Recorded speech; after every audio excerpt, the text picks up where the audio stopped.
Okay. Good evening. Welcome to the Brattleboro Selectboard meeting of Tuesday, September 3rd, 2024. We convened at 5:30 for an executive session. At the time, I asked the town manager whether the meeting was properly warned, and he said... Yes, Daniel, it was properly warned. Thanks so much, John. Just so everyone is aware, 4 of us are here in person tonight. Elizabeth McLaughlin is joining us on Zoom, even though it looks like she's here. And so that will happen. Our first order of business is to approve minutes from August 20th. I would entertain a motion. Franz. Move that the minutes of August 20th be approved as submitted. Franz has made a motion to approve the minutes from August 20th as submitted. Any discussion? Okay, hearing none. All those in favor, please raise your hand and say aye. Aye. Aye. There we go, 5-0. That passes. Next up is Chair's remarks. I feel like I'm catching up with myself today. I wanted to say a couple of things about how the meeting functions. It's been really great to see so much engagement in our meetings in the last, 4, 5, 6 meetings. Last meeting we had the largest crowd that has ever been in a select board meeting as far as I'm aware, including folks on Zoom as well. And so as the chair, I am charged with running the meeting, keeping order, making sure that the public are able to participate, making sure that our presenters have adequate time and keeping to our agenda. So I wanted to kind of call out a couple of things from our rules of procedure about how the meeting runs, because maybe some of this is new information. So one thing to kind of mention is that our meetings are what we would call a limited public forum. They are meetings of the select board that happen in public as opposed to meetings of the public. So like one of the things we'll talk about later on is planning a forum, which will literally be an open forum, a meeting of the public, and will probably have a much looser kind of feel than a select board meeting has. A select board meeting really is so that the select board can conduct its business, and all of the select board's business must be conducted in public. Even when we have an executive session, when we eventually take action on the thing, that action happens in public.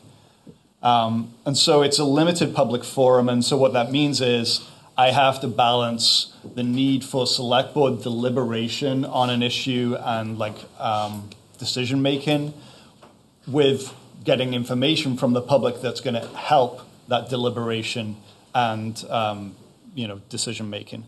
And so that's what I try to do. Another thing that I'll try to do is recognize a variety of people, both in the room and on Zoom. Sometimes it's a lot easier to see the people that are in the room because they're right here in front of me and their hands are up, and the people on Zoom, I have to squint sometimes to see over there. But, doing my best, just a human.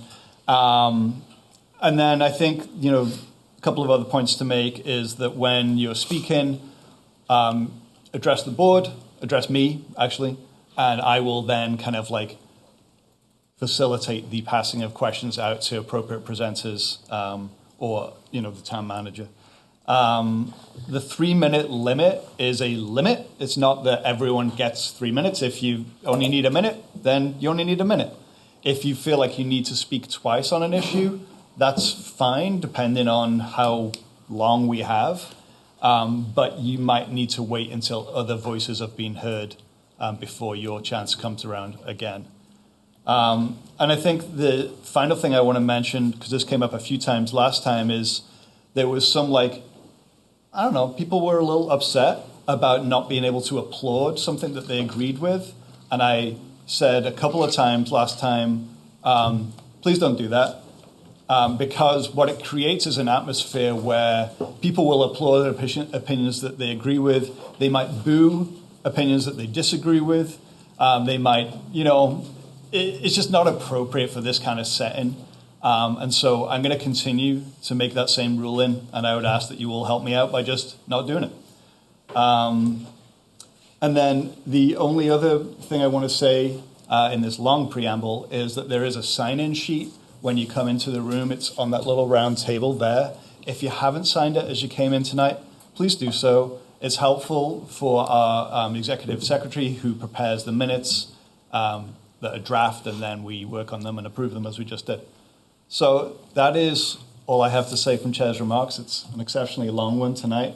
And now I shall pass it to the town manager for manager's comments. And I'll try to be really brief tonight, Daniel, with just two things quickly. The state is mailing ballots to all active registered voters during the week of September 23rd for the November 5th general election.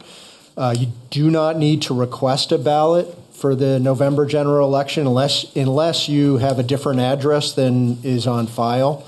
If you don't receive your ballot by October 7th, please reach out to the town clerk's office. The election will be held on Tuesday, November 5th from 7 a.m. to 7 p.m. at the American Legion, 32 Linden Street. And the other announcement is that September is Library Card Sign-Up Month, and Library Director Star Electronica asked me to remind everyone that when you have a library card, the possibilities are endless. And that's all I have for tonight. Thanks, John. Yep.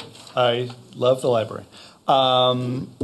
Select board members with comments and or committee reports. I'm going to go to Liz first, because also just to say this procedurally, the person who's on Zoom or on the phone is always kind of disadvantaged, so I'm going to make sure that we don't miss her.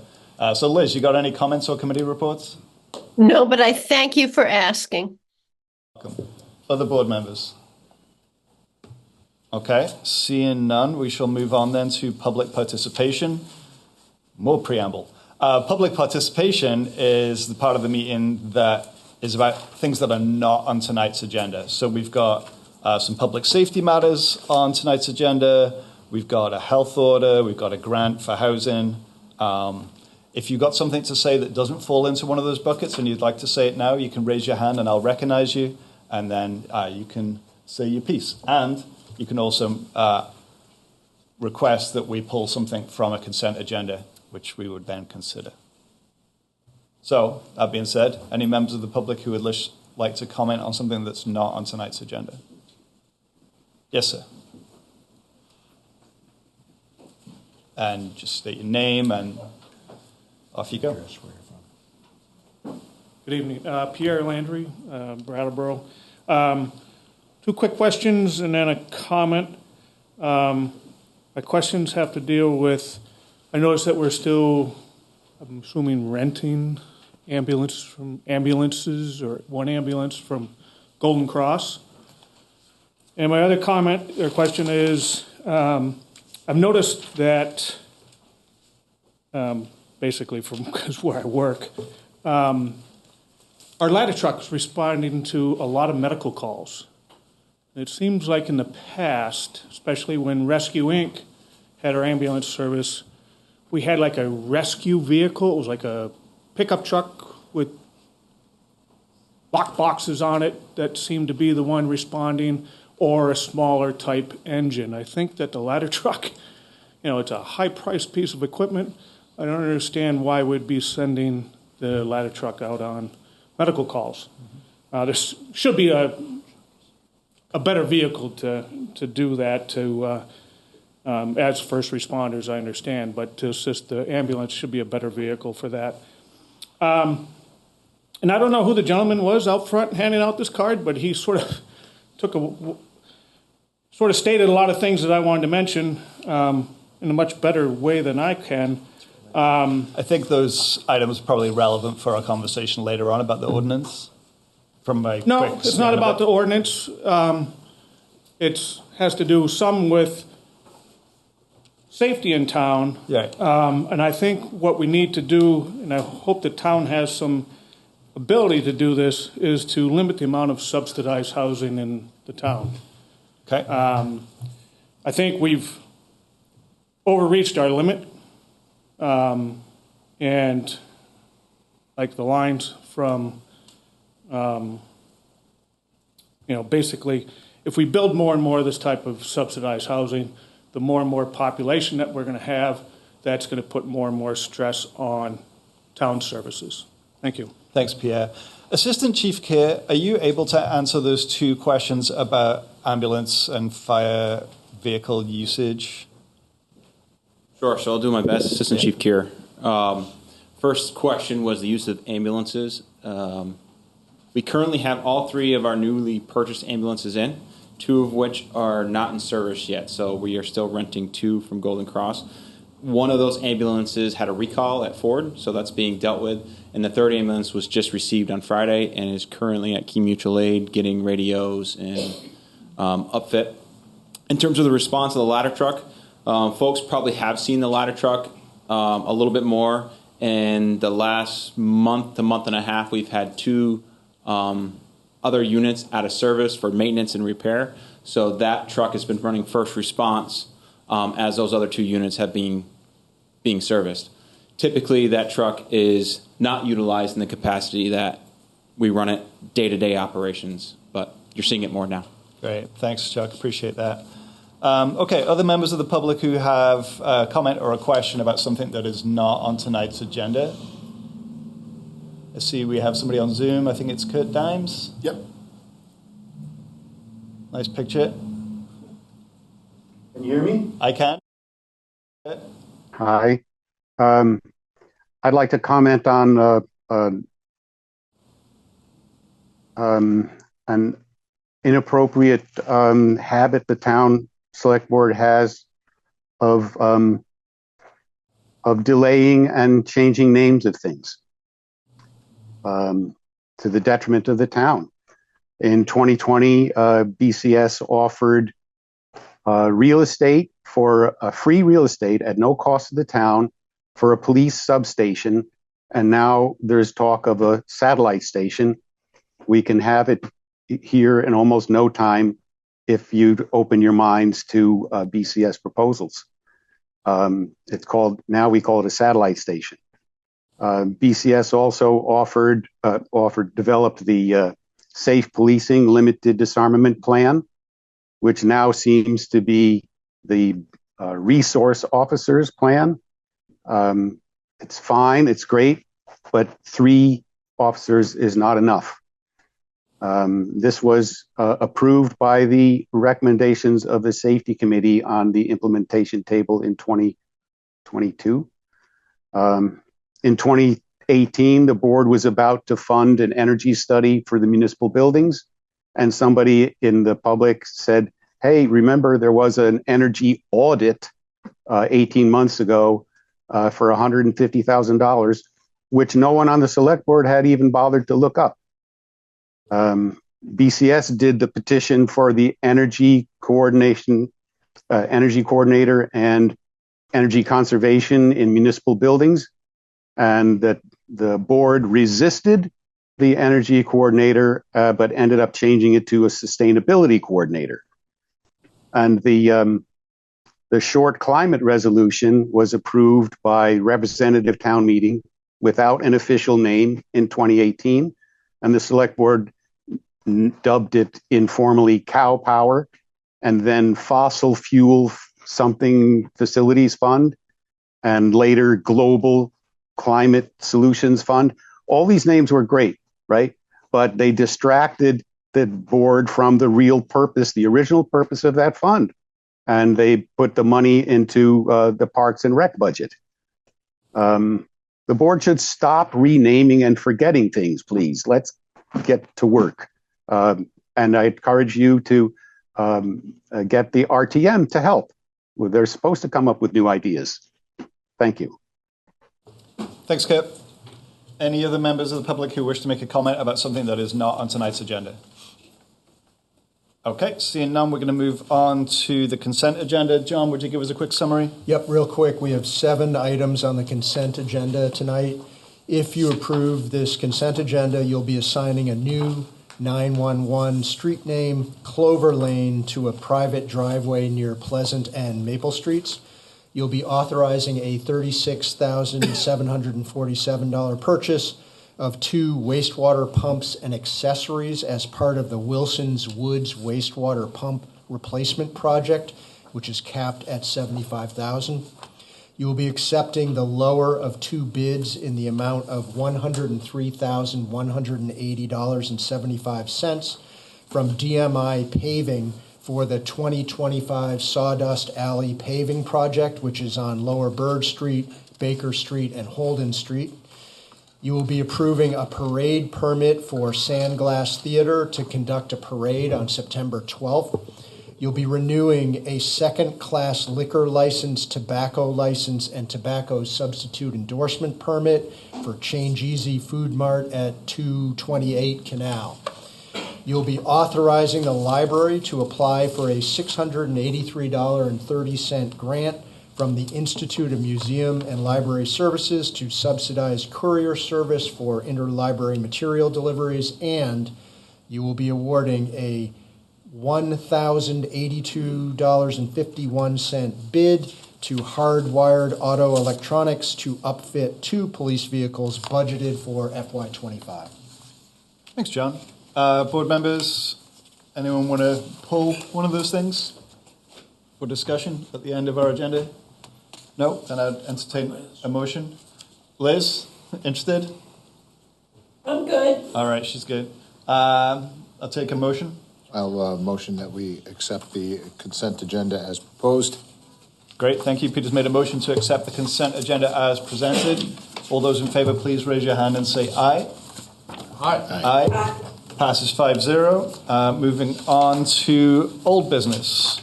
Our only item old business tonight is planning the annual safety fair and forum. John? Yes, Daniel, so this item was on your agenda at your last meeting, but it got tabled because we ran out of time. Staff are looking for feedback from the select board. If you have any, as we work with the DBA, the Chamber of Commerce, and Groundworks on planning the 2024 annual safety fair. This is an effort to find new ways to engage with interested stakeholders, to keep them informed, maybe in additional ways than, for example, at select board meetings. We are planning to offer all of the town's public safety departments, as well as the Library, Rec, and Parks Department, to be engaged in this annual safety fair. Last year, there were displays set up and opportunities for one-on-one conversations. Some of the feedback we received last year was a suggestion that we add some sort of forum to this so that we can enhance the depth of discussion around community safety issues with a wider participation and audience. Our preliminary thinking is trying to shoot for the first week of October, end of September, first week of October, to hold this meeting. We don't have a location to suggest yet. But any feedback on content or logistics or anything that the board has in mind, we'd love to hear it as we enter into conversations for planning this. Great, thanks, John. Yep. So, board, feedback. I think the only feedback, and I know that we've discussed this, I think it's already in the proposal, is I think the last time we did this, we had some people were disappointed that it was more set up like a craft fair a little bit, and as people want from table to table to discuss the issues, I think people want a more public forum where we can sort of discuss this and then kind of maybe go table to table. I think that is part of this proposal as well, if I'm understanding everything correctly. So I'm in favor of that. Are you thinking of forum first and then tables? Yeah, I guess it really doesn't matter. Probably, you know what, if I'm thinking about it, like it might help us get through a forum part faster and answer some questions resolved, and maybe or bring up new questions if they have specific things to discuss.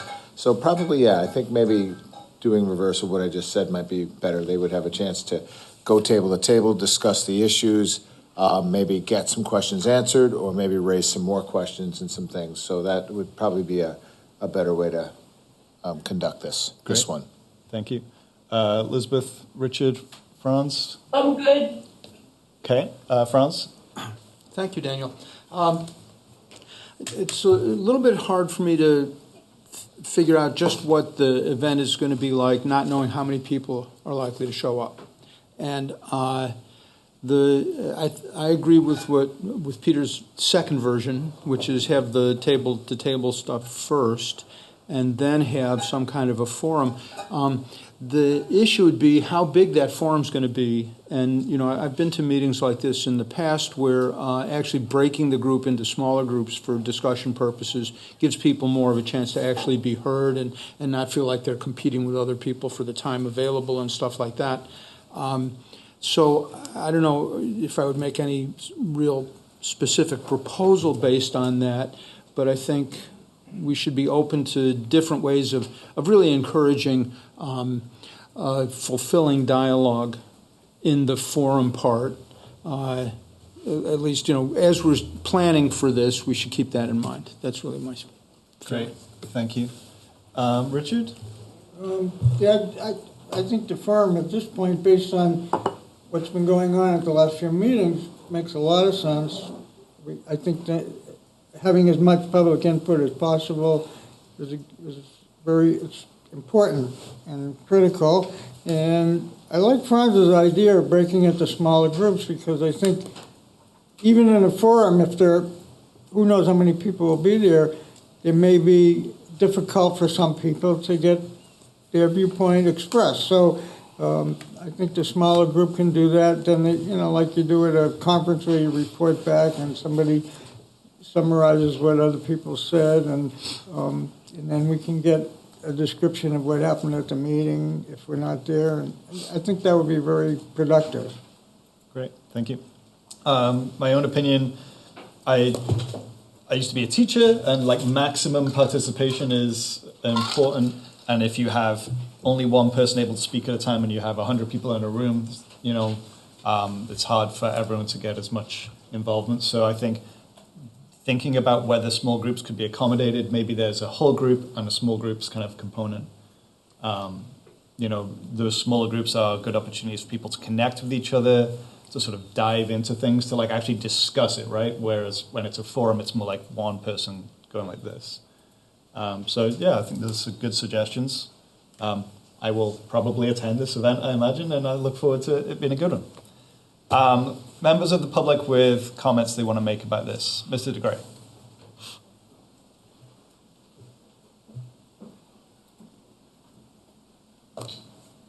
Dick DeGray, Brattleboro. I had talked to Franz on his office hours, and I made a suggestion to him. Based upon comments, actually, listening to your comments tonight, they dovetail into what I'm going to say. There was a lot of people here last week that wanted to speak that didn't get an opportunity to speak and left frustrated. You know, the board through the years has encouraged public participation, and public participation gets limited when you run the meeting by a clock. And so I was going to suggest that we hold a separate town meeting, and you schedule it for 6:15, and you run it till 9:30 or 10 o'clock, and you let people come in and speak. And we give them 3 minutes or 3.5 minutes. I'll be the timekeeper if you want. But we need to let people talk. Breaking people down into smaller groups, people want to speak to you. And if we're in smaller groups, and maybe if it's, you know, one board member per group, not everybody hears the same thing. So I'm asking you you can still do this forum, but in the write-up, it's 1 hour that you're going to give the public to speak. That's not enough time. That's not enough time to hear the people that want to talk in the community.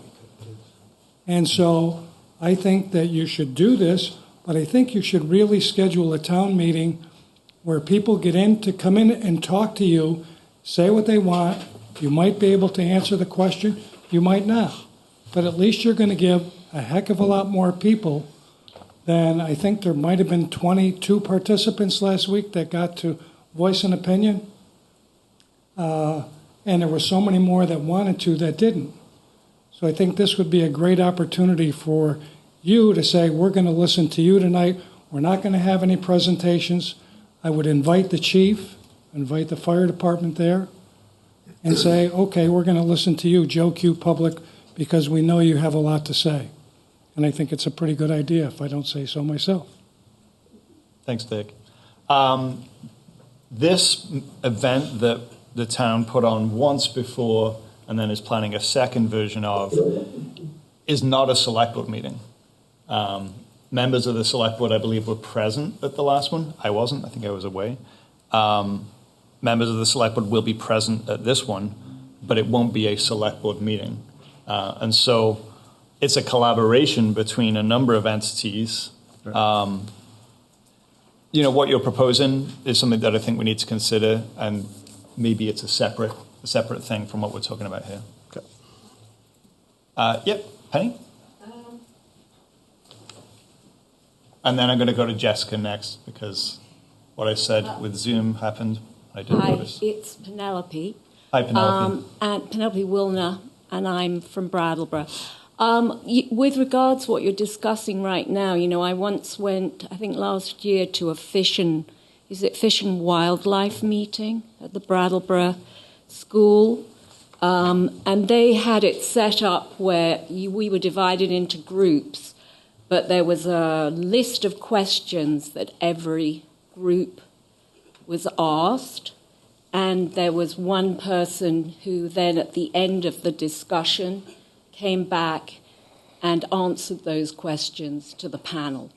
And that was actually very successful and quite fast.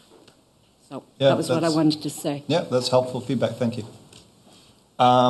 Jessica, on Zoom, Patrick? Yes, sir.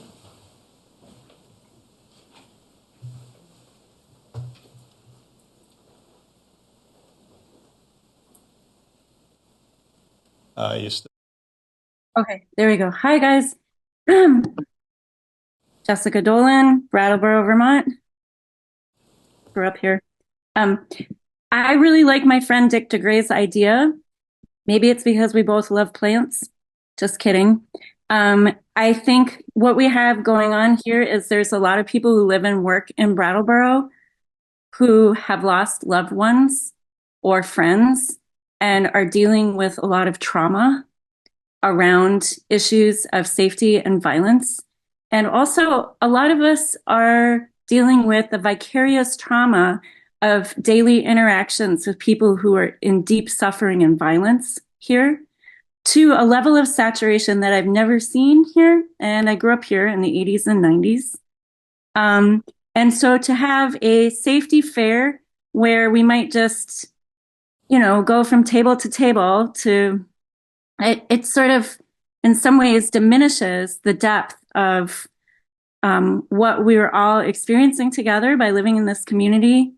And it almost feels like, well, come give us your business or give us your votes, rather than what I love about Dick's proposal is how can we put our minds together to address all of these different issues together using our collective intelligence and heart, and really hear each other about what we've been experiencing over the last 5 years or more in this town. Almost everyone I know has lost a loved one or a friend. And that is far more than any of us could ever imagine for such a small town. It's a really high level of violence and suffering.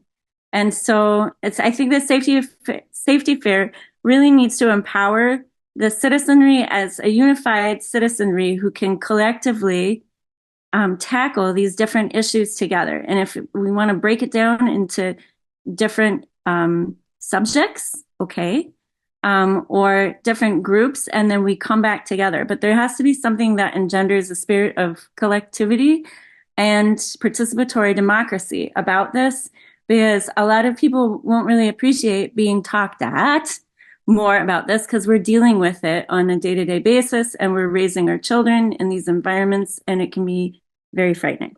Okay, so that's that for now. I have other things to say later, and I'll be patient. Thanks for listening. It's helpful feedback. John, helpful to you?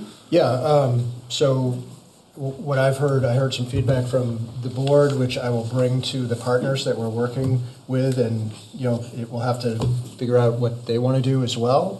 But that feedback is super helpful. And then if the board wishes to raise this idea of another meeting in addition to this one, certainly let me know, and we can try to factor that into our work plan. There's quite a bit going on public safety and public health right now, but if you want to add an additional thing, let me know. Okay, thank you. Other members of the public with final comments on that before we move on? I don't think we have a motion on this one, John? Yeah, no motion. Okay, so the next item of business is new business. We have a grant application public hearing for the Leonard block, which is 12 to 14 on Elliot Street. Is it Patrick? Yes, Assistant Town Manager Patrick Moreland will address this for you. Very good. Patrick, take it away, and then we'll open a public hearing, I guess, about what you're going to say. Excellent. So I'll just do a very brief introduction to the project. I believe one of the developers is here, Neil Goldberg from Community Development Support, Inc. But let me start by saying that in the course of any CDBG or other federally funded project, there are two opportunities where a public hearing is required. One, at the beginning of the onset of the project as the application is coming together, that's where we're at now. And then at the very tail end of the project where we say, all right, this is what was accomplished and what do we think of that? So the public hearing this evening is being conducted right at the beginning at the application phase.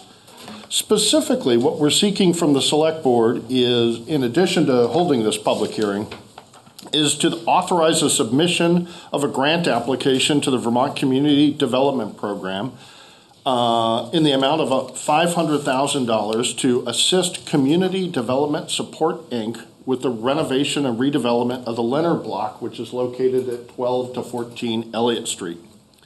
Separately, we're also asking that the board adopt the resolution provided by the Vermont Community Development Program to confirm our authority to apply for the grant and to authorize myself, the assistant town manager, as a contact person and as the authorizing official. And those, I believe, are written up in your backup for you to use later if you so choose. This particular project is kind of an exciting one. It's redevelopment of housing in our downtown. So that's kind of important, right on Elliott Street. The project developers at Community Development Support, Inc. recently completed another project somewhat similar at 47 Flat Street. So there's some experience that's growing within the organization, and they're developing properties. And this particular property, somewhat similar to the 47 Flat Street property, will be perpetually affordable in that its rents will be capped at a particular rate, which is 60% of the household median income for this area as defined by HUD. In addition, there is interest on the part of the project developers to provide preference for new Americans, particularly refugees. So that's kind of exciting, a little new and different for a housing project.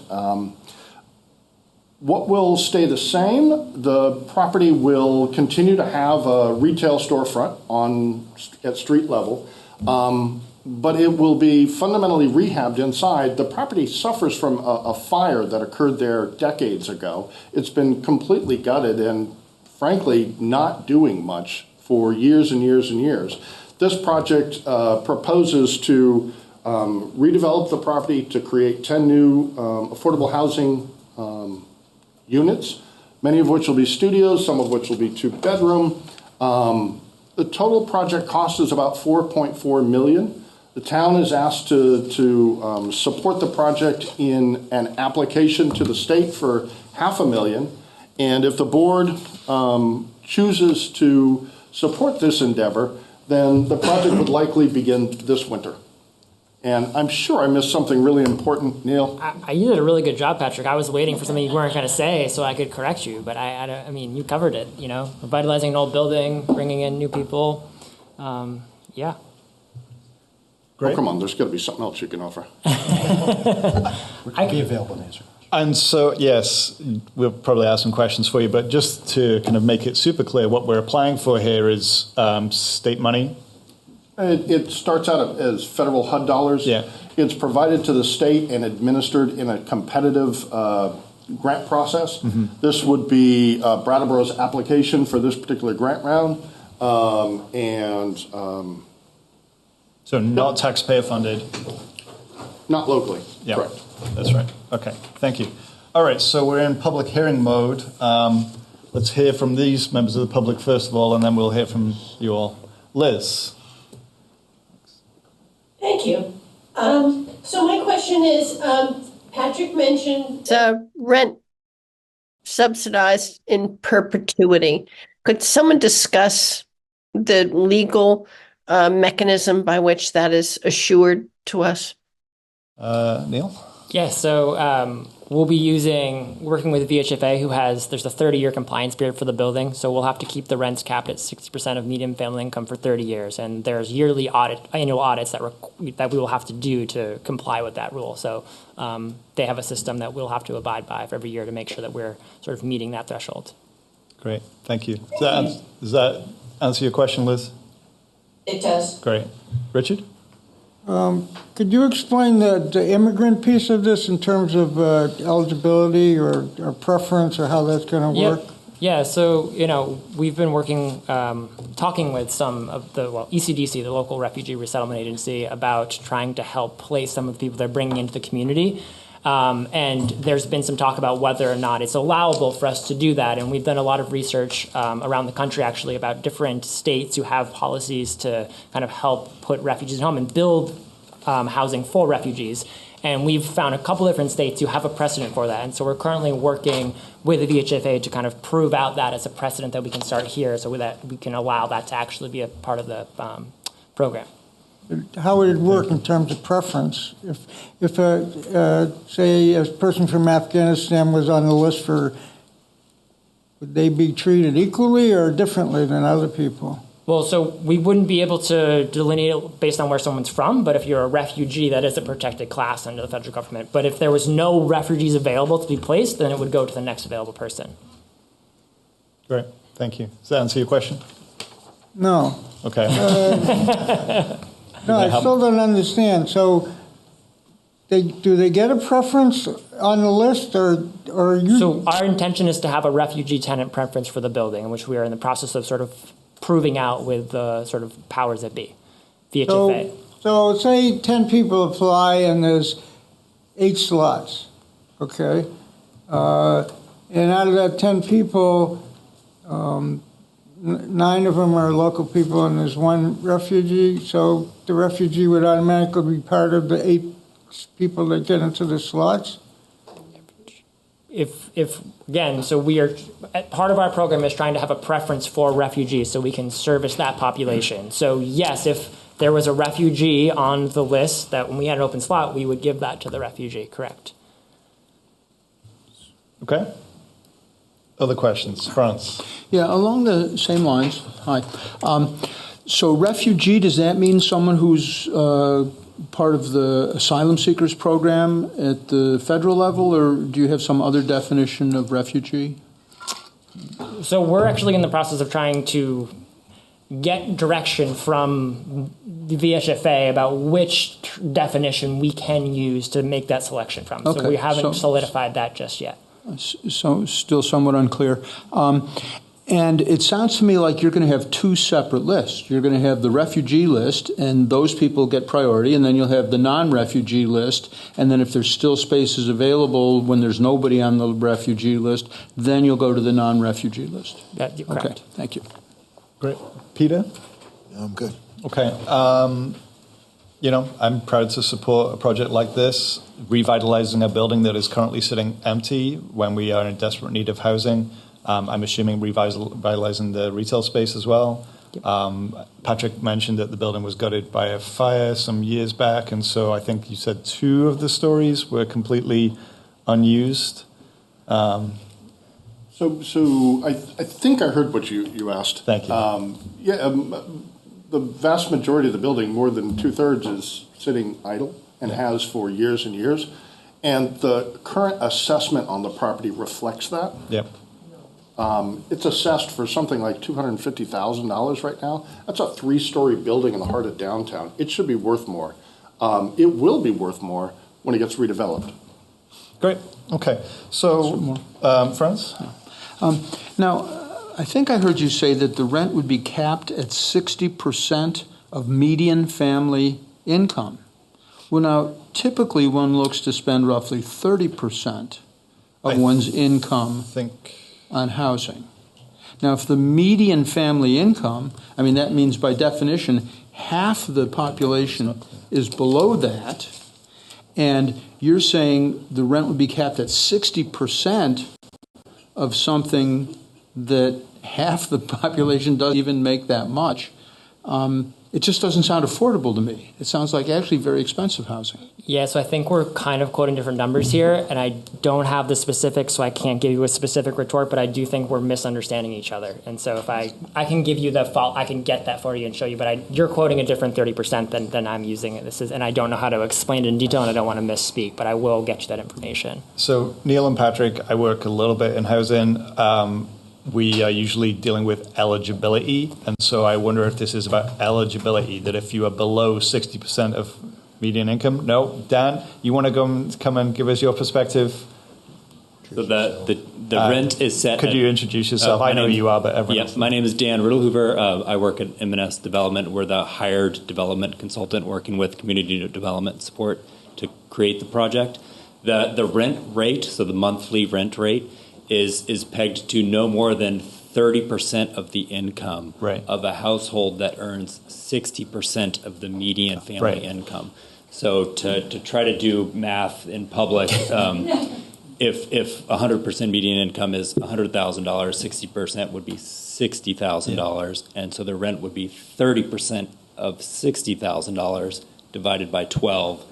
Inclusive of all utilities. Great, thanks, Dan. And nobody needs to be doing math in public here. That's not a big deal. But the point to understand is that 30% of the rent would be paid by the tenant is what defines affordability, right? And so that is how subsidies work. Subsidies subsidize the 70%. And so this will be good for people looking for housing in Brattleboro. And as far as doing live math was concerned, that kind of nailed it for me. I guess, yeah, I was not following perfectly. Let's go to Zeke and then Mary and then come back to the room.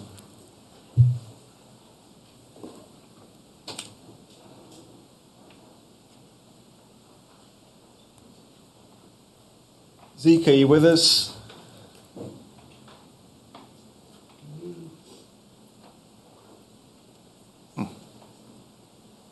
Okay, maybe we can go to Mary and then come back to Zeke. Okay. Let me lower Zeke's hand. Move him to come back. Hi, are you still waiting for me? Zeke, is that you? Can you hear me, Daniel? Well, yeah, I just wanted to chime in that I was just saying goodbye to somebody, but yeah, I'm really excited about the project that's going to provide housing, especially to refugees. I just want to say that I think the work that EC does is ECDC is really great, and that having people with really different perspectives and just the values that people are bringing to this community it's really great, and I'm glad that this is happening. That's pretty much it. So yeah, this sounds really exciting. Zeke, and I forgot to ask you your name and where you're from, even though I know you. So if you could just give us that for the record, that'd be lovely. I'm sorry, just shut off their mic. Okay, Zeke King, Brattleboro. Okay, Mary. Hey, Mary.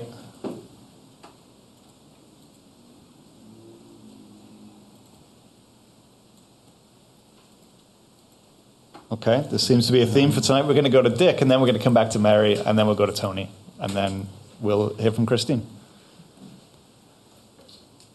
So Patrick alluded to this a little bit. So will this building be assessed at 100% value and pay taxes at 100% value of the project when it's complete? Yeah, but the questions. Or does this get like Wyndham Housing, their tax rate is set by the state, and so does this project fall under that also? Patrick? That is not my understanding. It'll be assessed at its value. There is some ongoing discussion about stabilization, which is not complete. But should that stabilization carry forward, that would max out at 3 years. So under, let's say, from the perspective that you're asking, the best case scenario, it would be at its new value right away, and at its worst case scenario, it would reach that new value in 3 years. Well, Great, thank you. One of my concerns is when you do these projects in the DID district, or actually anywhere, when you have commercial space and you're getting a reduced rate, you're competing with landowners who are paying 100%. And I wish the legislature would fix that entity of the commercial space should pay 100% because they're competing with everybody else for tenants. Now, I certainly get the subsidized part of it, but the commercial part of it, they should be paying 100% on that part of the property. I am a little bit leery about, I certainly appreciate Richard's question about prioritizing strictly from one entity to another. And certainly what happened with the Supreme Court with colleges and affirmative action, I would think that this might fall under that also. And there's probably a little bit of blowback from a lot of people who are going, we have housing needs for a lot of people within the community rather than singling out one entity over another. Thank you. Thanks, Dick. Let's go back to Mary if she's still wishing to speak. No. Am I there? Yes, it sounds like it, yeah. My question basically Mary, was could you just introduce yourself? Sorry. I'm Mary Casey from Brattleboro. Hi, Mary. My question was basically same as Dick's, but I'm afraid, Patrick, I'm sorry I didn't quite follow the explanation. The entire building, retail and residential, would perhaps be discounted, but only for a period of 3 years. Was that correct? Thank you. Mary, Patrick, do you want to reiterate that answer? Sure. So Mr. DeGray's question went to, will the building be assessed at its, market value, or will it be assessed by some other means? And it will be assessed at market value, but depending upon the consequence of a new state program for tax stabilization, there may be an opportunity for stabilization that wouldn't exist, that wouldn't exceed 3 years. Those conversations are still ongoing, but at the end of 3 years' time, in a sort of worst case scenario, there would be 10 new units of housing in the downtown and a much more valuable piece of downtown property. Mm-hmm. Thanks, Patrick. I just want to point out as well that what we're looking to do here is to authorize the submission of a grant application, not do anything about tax stabilization. So that would be a topic for another day. Tony, you wanted to speak, and then Christine, and then we'll see where we're at. And then I think somebody on Zoom who has a very nice dog, but I can't read their name. Yeah, Tony Duncan, Brattleboro. I've worked with a lot of refugees the last couple of years. I live right by SIT, and I'm just thrilled with almost everyone I met has been wonderful. I mean, I've been really thrilled with Brattleboro taking in all these people and really connecting to the community in a lot of ways. There's a lot of great stuff happening. But, as Dick and other people, the concern, I know a number of people who are desperately looking for housing.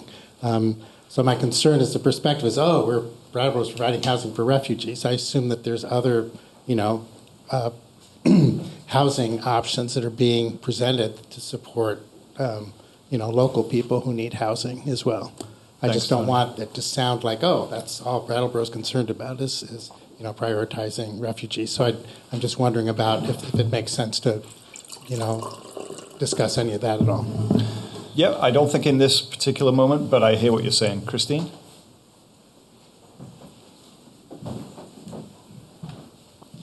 Hi, Christine, Brattleboro. 500,000 for CDBG. I believe you said the total cost of the program about 4.4 million. 4.4 million. Where is that additional money coming from to pay for the project? There is a capital stack. Neil, maybe you want to talk Yeah, sure. about it? So we'll be using the low-income housing tax credit, as well as historic tax credits, some energy rebates, and then we have some funding from a donor who wanted to support the development of refugee housing. All right. Did we have to come up with a match on that, or no match for the CDBG? No, this is federal grant money that we're helping them apply for. Yeah, I just point out, I think a lot of this is like we're bringing in money to invest in the housing stock that wouldn't otherwise get invested here. So it's really kind of a... Yeah, very good. Thank you. And then on Zoom, Patrick, I don't... Looks like Rune. Okay, Rune.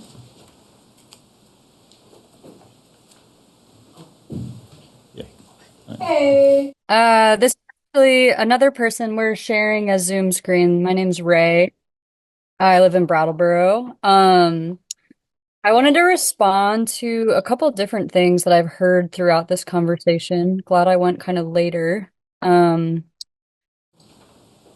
response to what Franz was saying, I just want to bring back this idea that 60% of people's median income feels incredibly unrealistic for like a long-term housing financial strategy. And it feels like it almost sets like this precedence of like creating housing around Brattleboro and saying, there's so much housing we need here. And it's like, we do need housing for a lot of different people in our community. But I think really coming back to this point that that's not actually accessible to 50% of the population who would be, being served by getting all these different grants and structural money for making housing accessible.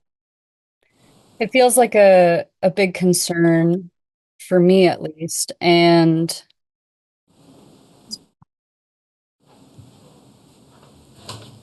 okay.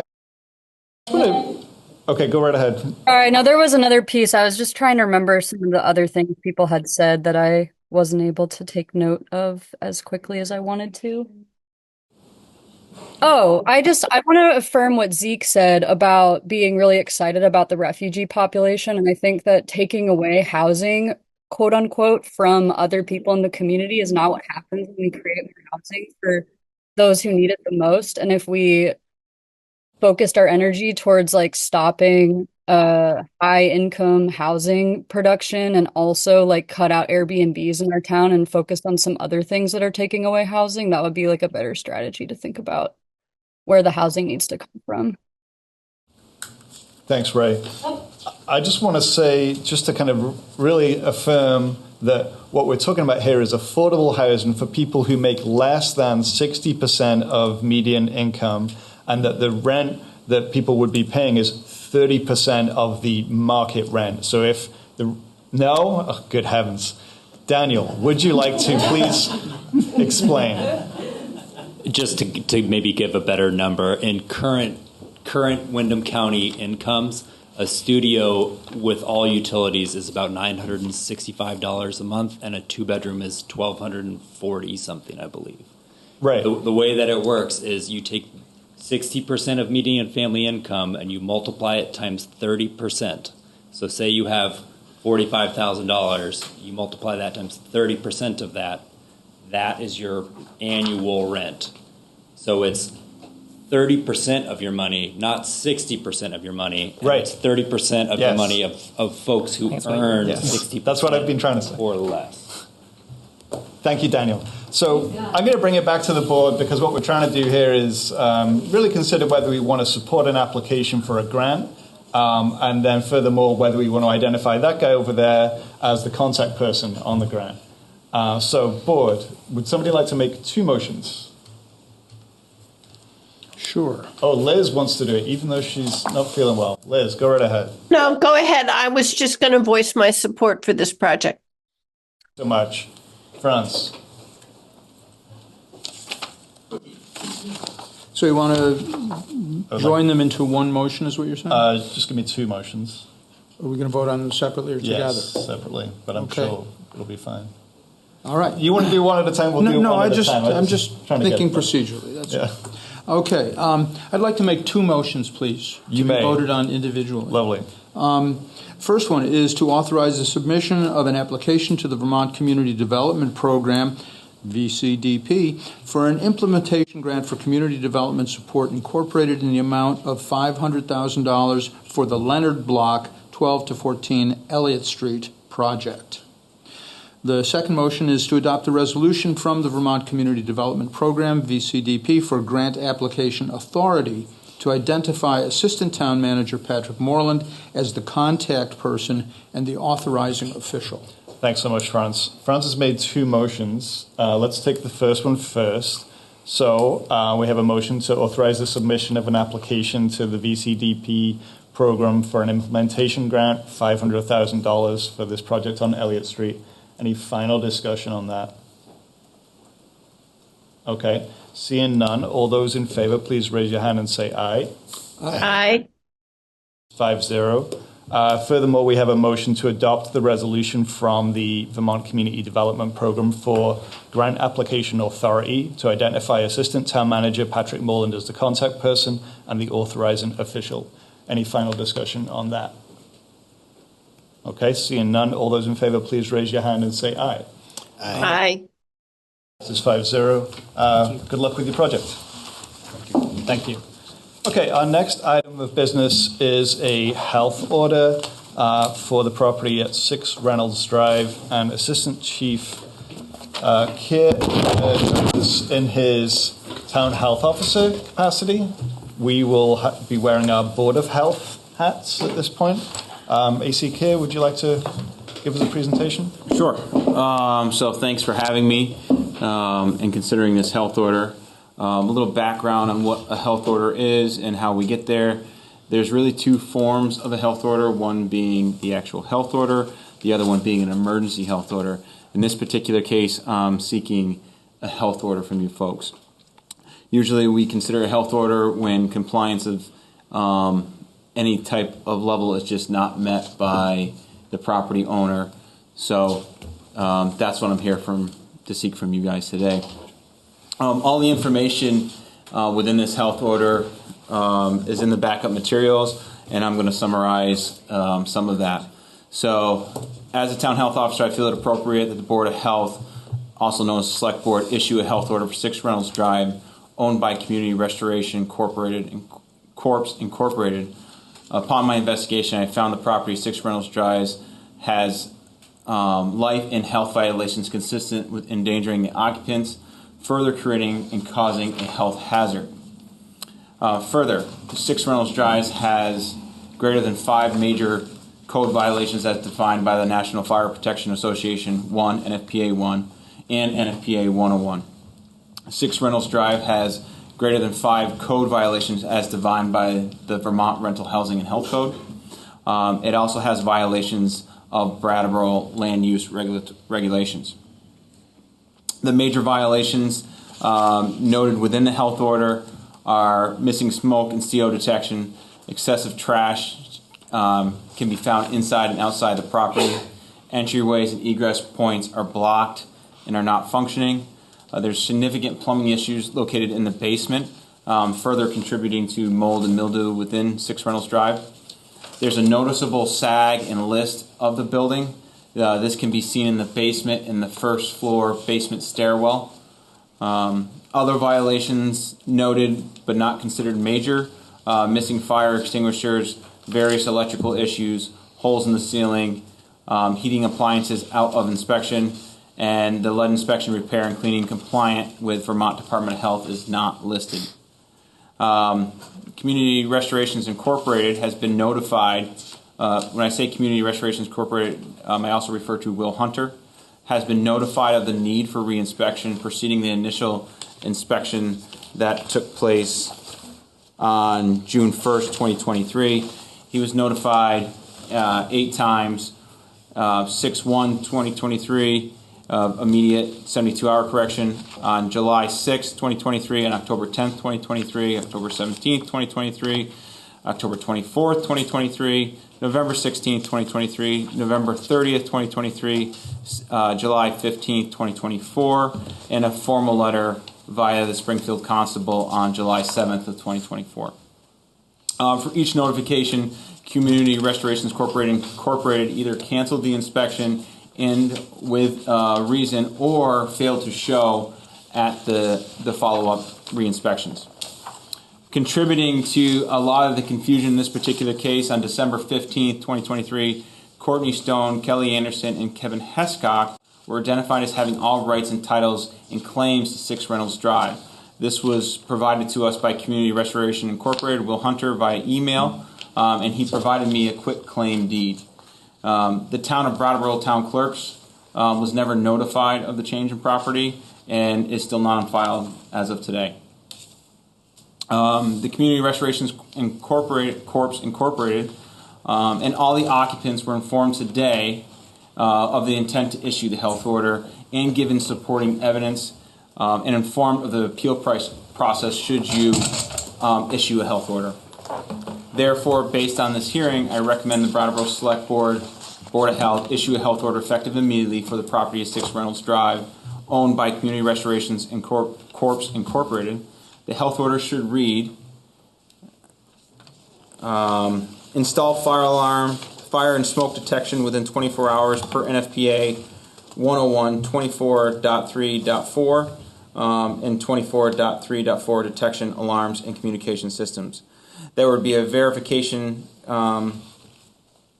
completion inspection on September 5th, 2024 at 1 p.m. Number 2, 6 Reynolds Drive shall meet the means escape requirements per NFPA 24.2.2 number and type of means escape. There would be a verification inspection again on September 5th, 2024 at 1 p.m. Remove all trash from inside and around the exterior of 6 Reynolds Drive per Brattleboro Town Ordinances 8-3 on sanitary use of property. There will be a verification inspection on September 12th, 24 at 1 p.m. Should the owner not comply with this order specific to the trash, the town of Brattleboro would remove all waste from the exterior of the building on September 13th, 2024. The owner would be responsible for all associated costs.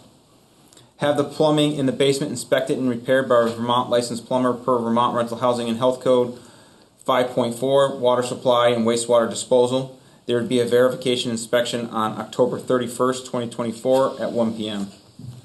The owner shall provide, number 5, the owner shall provide a report to the health officer from a structural engineer on the SAG/list of the building, identifying its stability of the building consistent with the town Brattleboro Ordinances 8-3 on sanitary use of property and Vermont Rental Housing and Health Code 10.0 structural elements, and if necessary, any needed repairs by September 19th, 2024.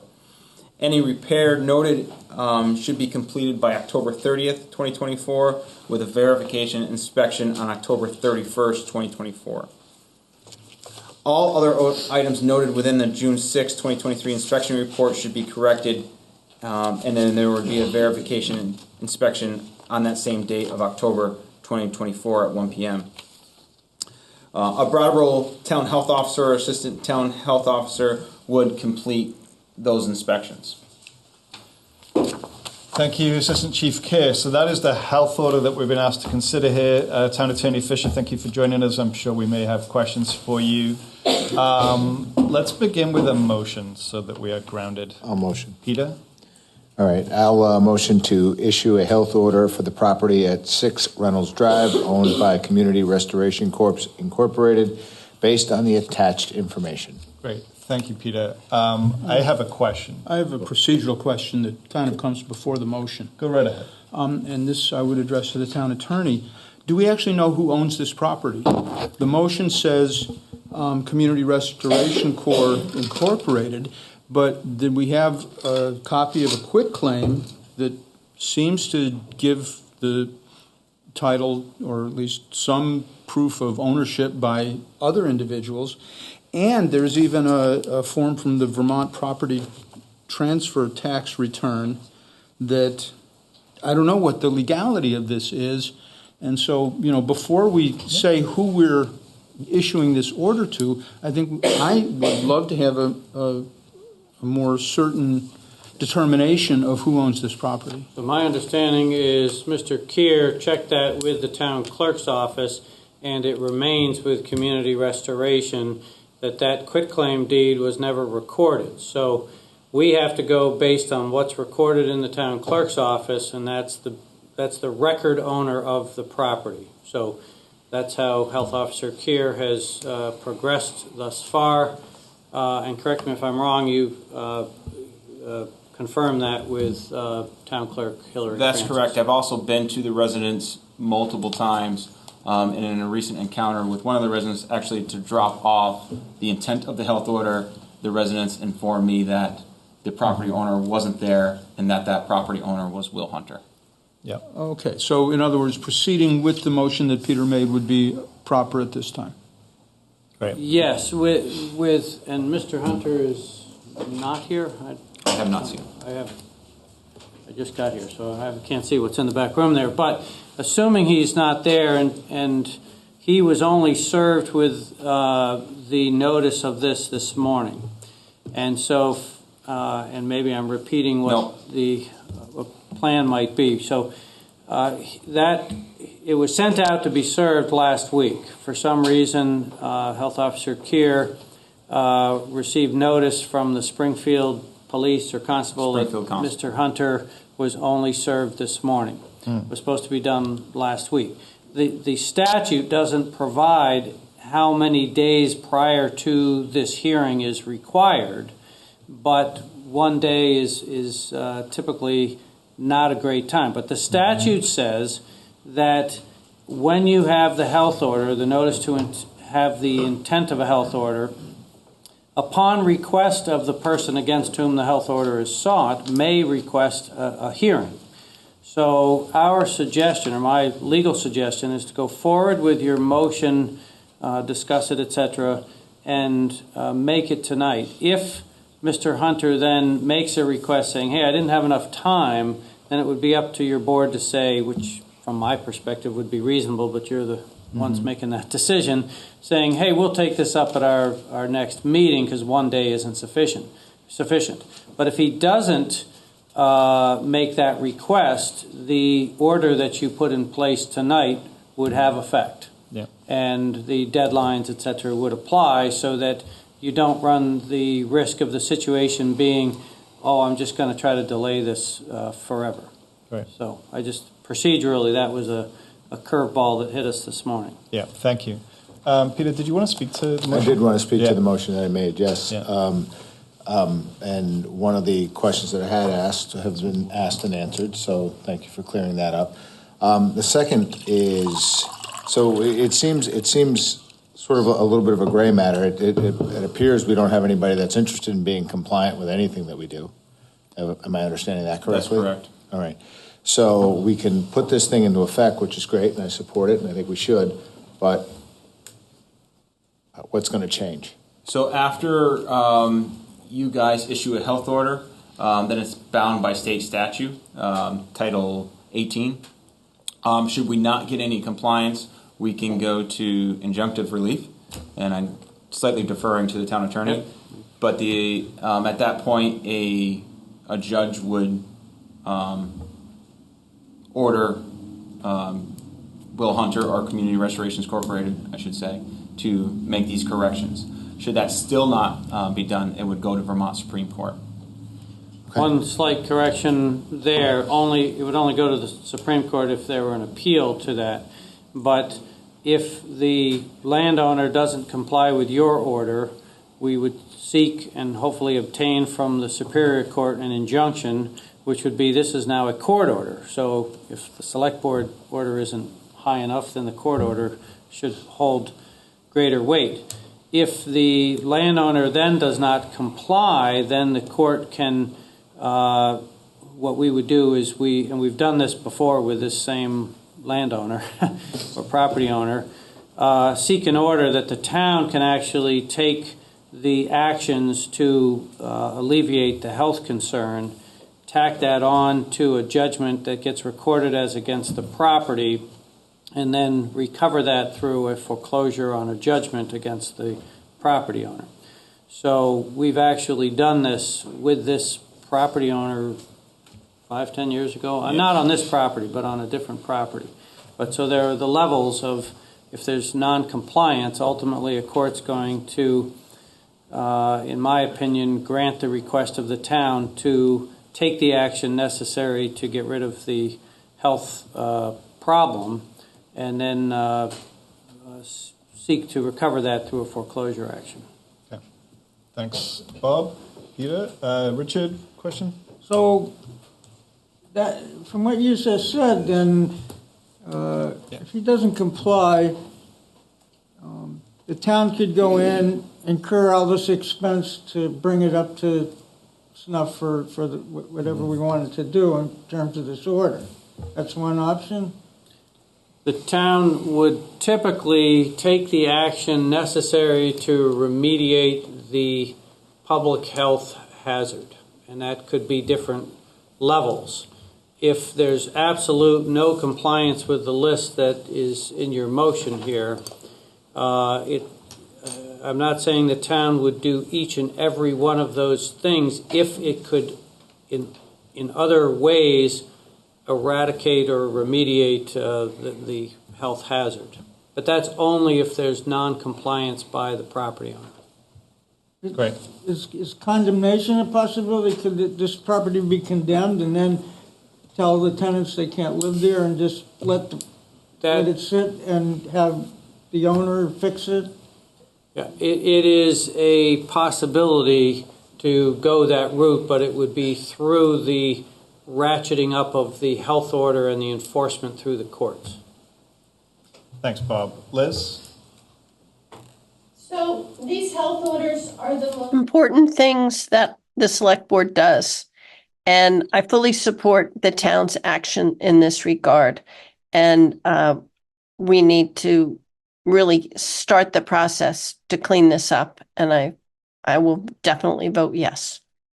Okay, thank you.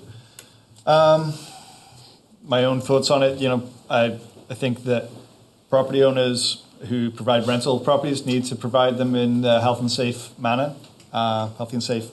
And, there have been many, many documented attempts to get this property up to a state where it would be healthy and safe to live in. And so I support the order. Franz's question about who owns the place is obviously super important. But the facts of what the property is like and how that's endangering people's health and safety are, grave. And I think we should just go ahead and proceed. And if we then learn that we've issued a health order to the wrong entity, I'm sure we'll come back and issue it to the correct one. That's correct. Yeah.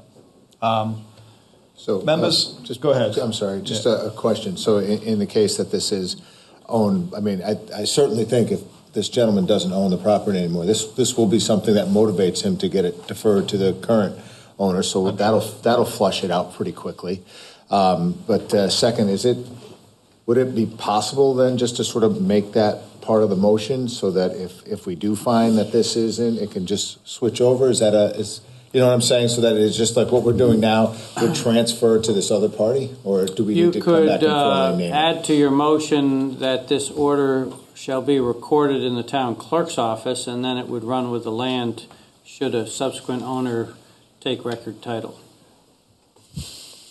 You want to write that down, Bob? Well, just add Talk slow. Yeah. All right. You just add at the end. Add at the end of it, and this order shall be recorded in the Brattleboro Town Clerk's office. Great, thank you. Before I go to you, Dick, I just want to give the opportunity for the property owner of this property to stand up and speak to these issues, because I think that person should be heard first if they are here. And so, seeing none, I will go to members of the public on this matter. And if folks could introduce themselves, and that would be great. So a question for Chuck or Bobby or whoever wants to answer it. Why isn't there a financial penalty for not complying with the health order? Is that a state or a local issue? Also here, it says the current fee balance is $400 that the owner owns. Why isn't that part of the motion to somehow collect that money that's owed to the fire department? And the third question would be, is that if this is a apartment residential building, why are residents allowed to stay in a building that has all these health hazards if we're going to this degree to get the building in compliance? Why are we allowing people to live in such a hazardous condition at this point? Thanks, Dick, for your questions. Bob or Chuck, you want to speak to the financial penalty piece? And jump in if you want to correct me. But number one, on the financial part, it can be, but typically that's done separately through municipal ticketing, which is separate. The other fee bit, that your second question, Mr. DeGray, goes more to a collection issue, which again is a separate action, not usually tied. What we're here for tonight, acting as a Board of Health, is to seek compliance with the health laws and ordinances. So any collection would be done separately. And to answer your third question, typically when there are health violations or violations of the rental housing code or our nuisance ordinance, the owners are given a chance to fix those problems within a reasonable amount of time. From my perspective, I defer to the health officer as to what's a reasonable amount of time. There are situations when something is so drastic that we go right to court seeking an injunction saying we're asking that there be no habitation in this property. But I would defer to Health Officer Keir with regard to if these items are fixed within this time period, then there wouldn't be the need to find additional housing for the tenants if these get fixed right away. If it can't be, that's an option down the road. We try to take the lowest common denominator, so to speak, as far as obtaining compliance. Great. Thank you. Thanks, Bob. Helpful. Other questions from members of the public? Okay, seeing none, I'll bring it back to the board. Can we make a friendly amendment to that motion? I'll make a friendly amendment. Oh, God, I'm so bad with the process around this. Can you amend your own motion? I will amend my motion. Yeah. Just do I need My to... question was, can a person amend that motion? How about, why don't you amend this motion? Without objection from the rest of the board, I would say it's okay. I'm certainly not objecting. Right. I think it's clear what we're trying to achieve. Phrase it, if there's no objection, we'll let Peter go ahead and amend his motion. Okay. You're doing this live chairing pretty well. All right, we'll amend the motion to read, and this order shall be recorded with the town clerk's office with regard to land transfer? Yes. Well, just recorded with the town clerk's office. Recorded with the town clerk's office. Very good. So that's a friendly amendment. Are we accepting that friendly amendment? Fine by me. Seeing general head nods, happiness. Okay. Any final discussion from the board on this motion? Okay. Seeing none then, all those in favor of the motion that reads, oh God, I'm going to get it wrong now. Can I borrow your paper? Thanks, John. Good Lord, where are we? issue a health order for the property at 6 Reynolds Drive owned by Community Restoration Corps, Inc., based on the attached information, and that this order shall be recorded in the town clerk's office. Bravo. Thanks so much. I got a lot of help here.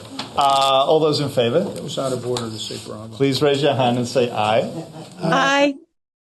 5-0. Thank you, Assistant Chief Care. Thank you, Town Attorney Fisher. Okay, we're a little bit behind schedule here, but we will push on regardless. Next up is item C of new business, Community Safety Review Report and Police Department Developments. I'm assuming that our Police Chief and Assistant Chief would like to join us at our beautiful presenters table. And as they do so, John, would you like to kick off this item with the memo? Yeah, I think I will summarize a bunch of this memo for you all. I know you've all read it, but tonight we're looking for approval of the Select Board for final staff recommendations for implementation of the 2020 Community Safety Review Report. This is one of 13 issues the Select Board has committed to address this year as part of its community safety agenda to address public health and public safety in Brattleboro. There's a long history of considering the Community Safety Review Report and the past 19 Select Board meetings where this topic has been discussed since July 2020 are provided in the memo in your backup materials with links to the minutes from those meetings. Those past discussions provide an enormous amount of context for tonight's item, but so does a consideration of ongoing developments at the police department, including many initiatives and efforts that Chief Hardy has emphasized over the past several years, including efforts such as rebuilding police staffing levels to meet the needs of the community and the rising demand for calls for service, using that opportunity of restaffing to build a department culture committed to community-focused policing, reviewing and updating policies and procedures throughout the department to best align with community expectations, needs, and policing best practices, developing a common language for coordinated police, fire, and EMS response, as well as a number of other really significant developments which are summarized in your memo. The Community Safety Review Report was completed in December 2020 in the wake of the Minneapolis murder of George Floyd and subsequent nationwide protests. This report is available on the website. It's fairly lengthy. I know the Select Board members have read this numerous times, as you've told me.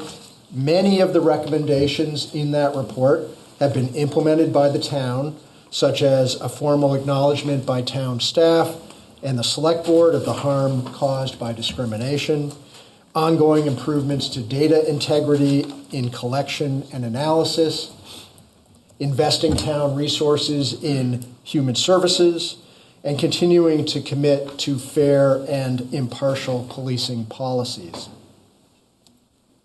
Other suggestions in this report have not been adopted. In some cases, the community's concern has been addressed in alternative ways. For example, the report called for eliminating the police mental health liaison program with HCRS. Instead, the town and HCRS have regrouped and expanded this highly successful mental health program while improving its management, policies, and the quality of performance.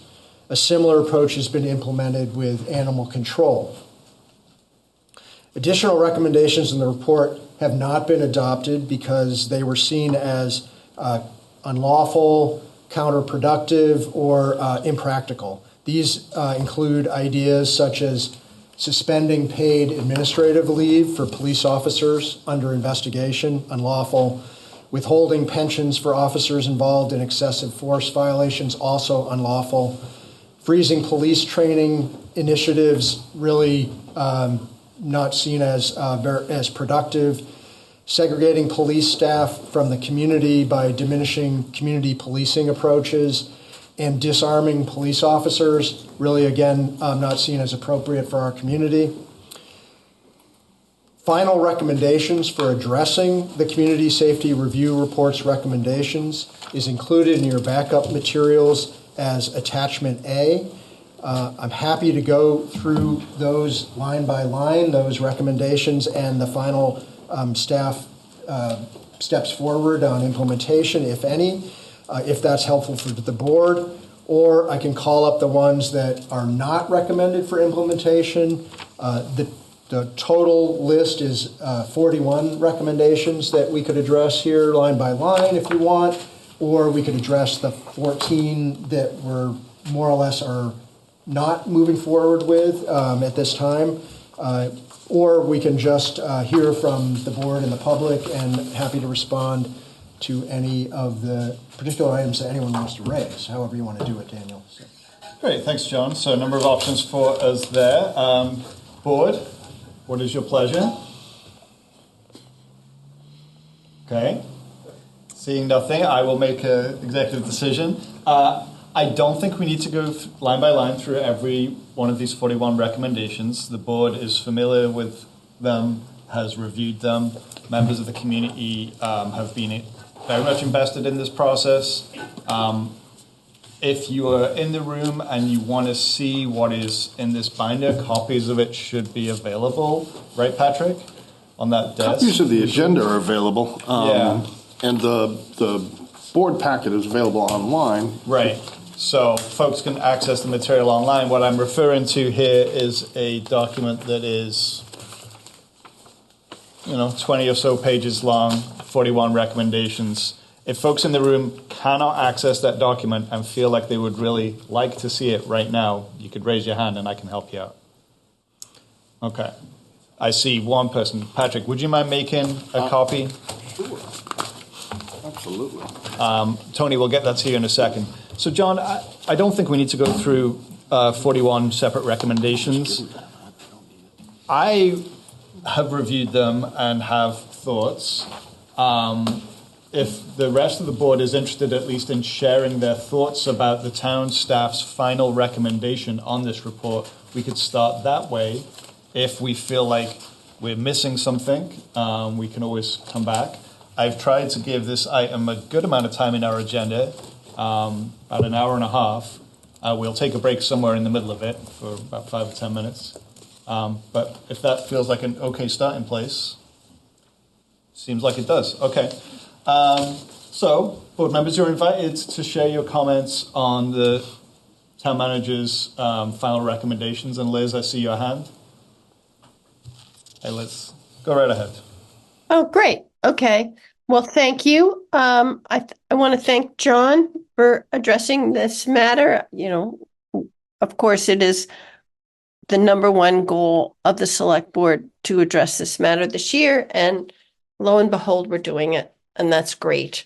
Of course, there's so many thoughts over so many years, but I would just say that the goal of this process was that in Brattleboro, people of all races and orientation are treated fairly and compassionately. And we are making progress to make everyone feel safe and supported and have a civil society. I want to convey and acknowledge that many of the insights from this report are currently being addressed by our town. I only have really 5 topics I want to discuss, so bear with me. First of all, the focus on diversity, equity, and inclusion. The town is committed to this process, not only within our own town staff and within each action that our town staff makes in conducting their work, but also an overriding goal of the select board actions. The report also focuses on mental health. And as John said, we have revived and expanded the police social work liaison program to focus on mental health. And it has been a key element in providing appropriate and compassionate services, and of de-escalation of calls for police intervention and meeting people's needs. Next is the focus on social services. The town of Brattleboro grants almost $500,000 to social service agencies to meet the needs of its citizens.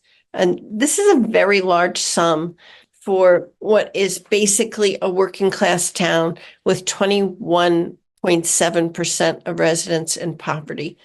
I think we all need to recognize the type of town that Brattleboro is and isn't. And in addition, these nonprofits do not pay taxes. And so it has evolved that we're working very closely with social service agencies. The police remain first responders. And the reason is because then there is a compelling need that social service and mental health workers be safe. The data collection and analysis element of this report is also resonated with the town. We have vastly improved our data collection and analysis, and it's the focus of our work. We have this process that we've been describing as the team of teams, and has various names. And the point is that we are all working together, our social service agencies and our first responders, so that we can address, even on a one-on-one basis, people with complex needs in our community. And then lastly, we've hired and continue to support a responsible manager as police chief who is accessible, forward-thinking, and operates with the highest integrity and has accountability. I have faith in the police department for fair policing and compassionate policing, and the work that Chief Hardy has done in terms of department cohesion and ability to rebuild our police department by attracting good recruits and new police officers, as well as a willingness to try new things, new approaches, and new data, and working with social services. Thank you, Daniel. Thank you, Liz. Does someone want to make a motion so we can have that bit of business taken care of? Richard. I move to accept and approve the staff update and final staff recommendations for implementation of the 2020 Community Safety Report as presented or amended. Well, right now it says presented. We'll see what happens. Thank you, Richard. Anyone else want to speak? Richard, you could take the floor first if you wanted it. Would you like to speak to the report? Well, okay. You do not have to. I'm simply well, no, invited. just very briefly, but I just want to recognize that I looked over I've read the original report at least a few times and looked at that very carefully, and then looked at the spreadsheet that has been developed based on that. And I think that the culture changes since the report have been addressed adequately, and the needs of the town as they have evolved. I think this whole process is an evolutionary process, and we can't be guided by the past, but we can't lock ourselves into the past. And I think we've updated it enough and recognized where we are now. And I think that this updated information, wherever we're at, I think it reflects exactly where we need to be right now, and it considers the elements that are important right now. Okay, thank you. Peter or Franz? Yeah. Other way around. So I think, one of the things that sort of drives the emotion behind things like this are us kind of getting kind of consumed by what a national narrative looks like. And I never thought that the national narrative for this kind of policing applied here in Brattleboro. And so I've said this before publicly, I'll say it again, I've never had a higher level of confidence in our police department to act accordingly when approaching these situations. They're professional. They approach every situation with compassion. The social services piece of this thing was introduced to me. I didn't understand it. Now I'm crystal clear as to how that works out when we roll out. So I plan on accepting this as proposed this evening. I feel pretty strongly that we're kind of on point here. Okay, thanks, Peter. Franz? Thank you, Daniel. I too don't have a whole lot to say in general. I think if, each one of these 41 recommendations could spark an extensive discussion. And we've had those discussions either at the select board level or in other settings for a long time. So there's a lot that could be said, but really I think I would echo what the other board members have said. First of all, the report, all 224 pages of it, huge amount of work, very thoroughly undertaken by the Community Safety Review Committee and its two coordinators who actually wrote the report.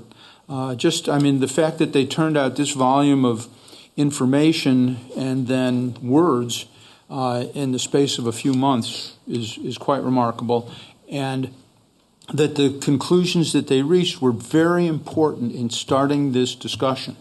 And I think they deserve full credit for that. Since then, and again, I've said this in public before and I'll say it again, we have needed to expand the discussion to elements in the community that were not centered in this report.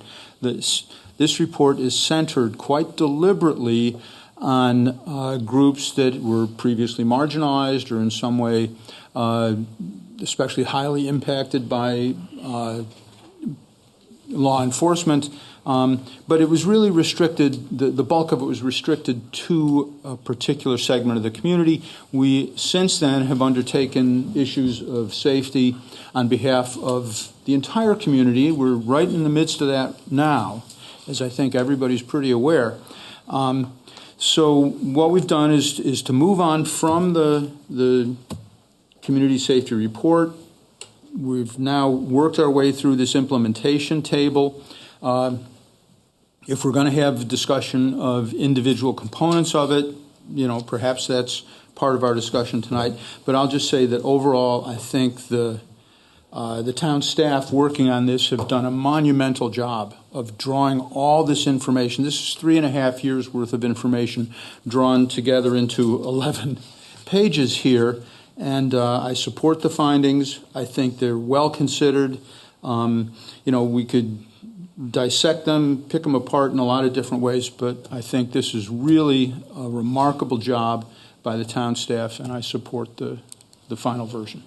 Great, thank you. I would like to speak to it for a while. Sorry, I got a couple of things to say.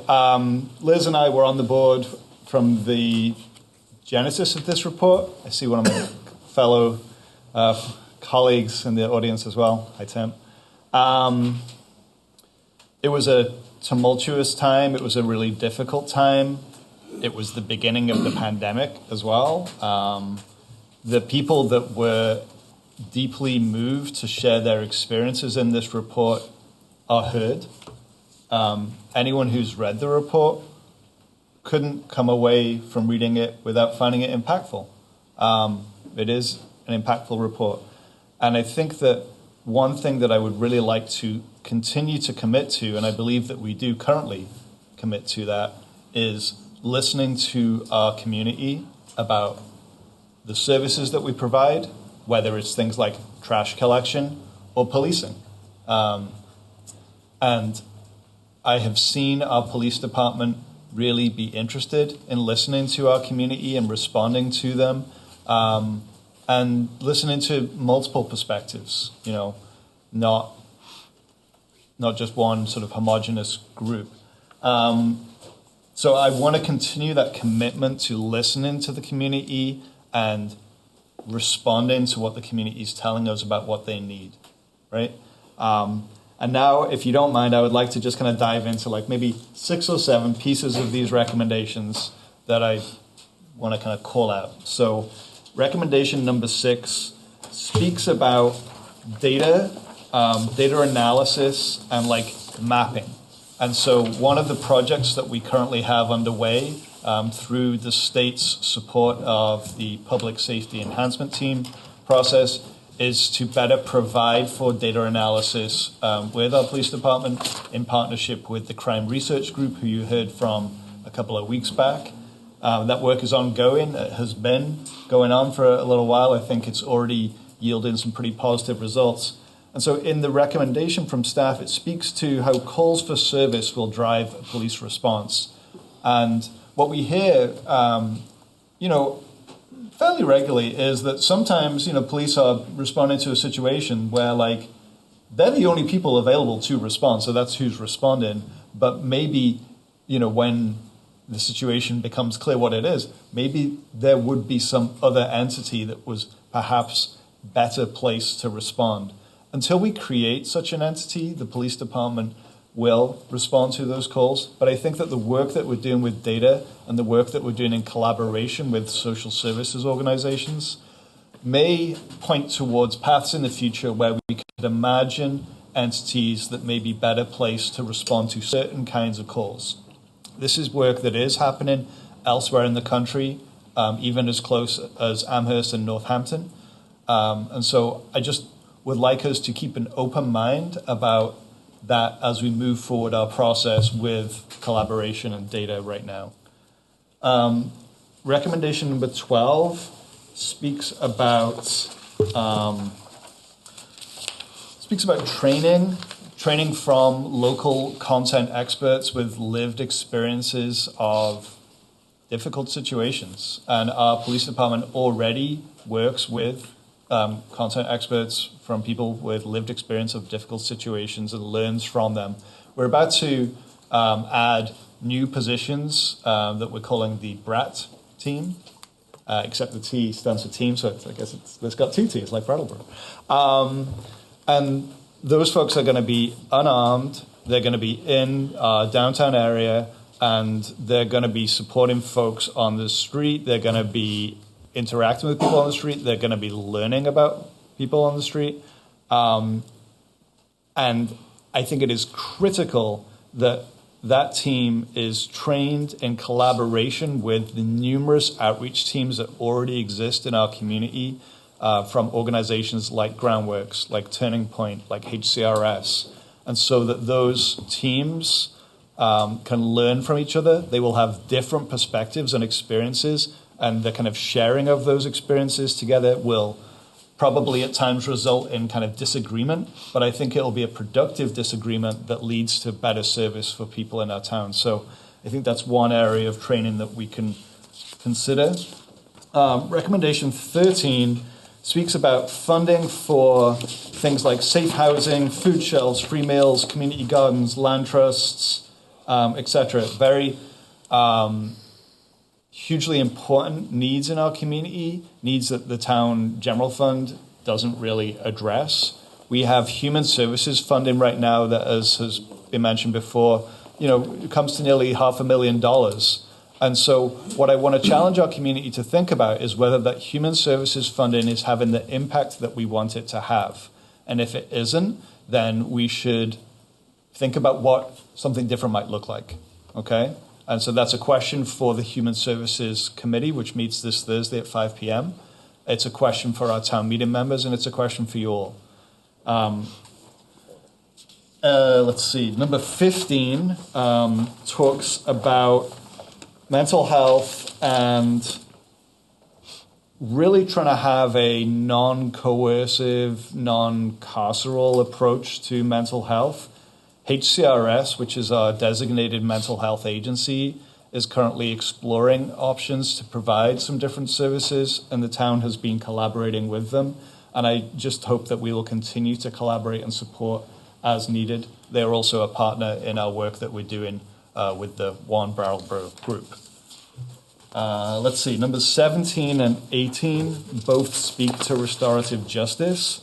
Interaction is our local community partner that provides restorative justice services. It used to be called Youth Services.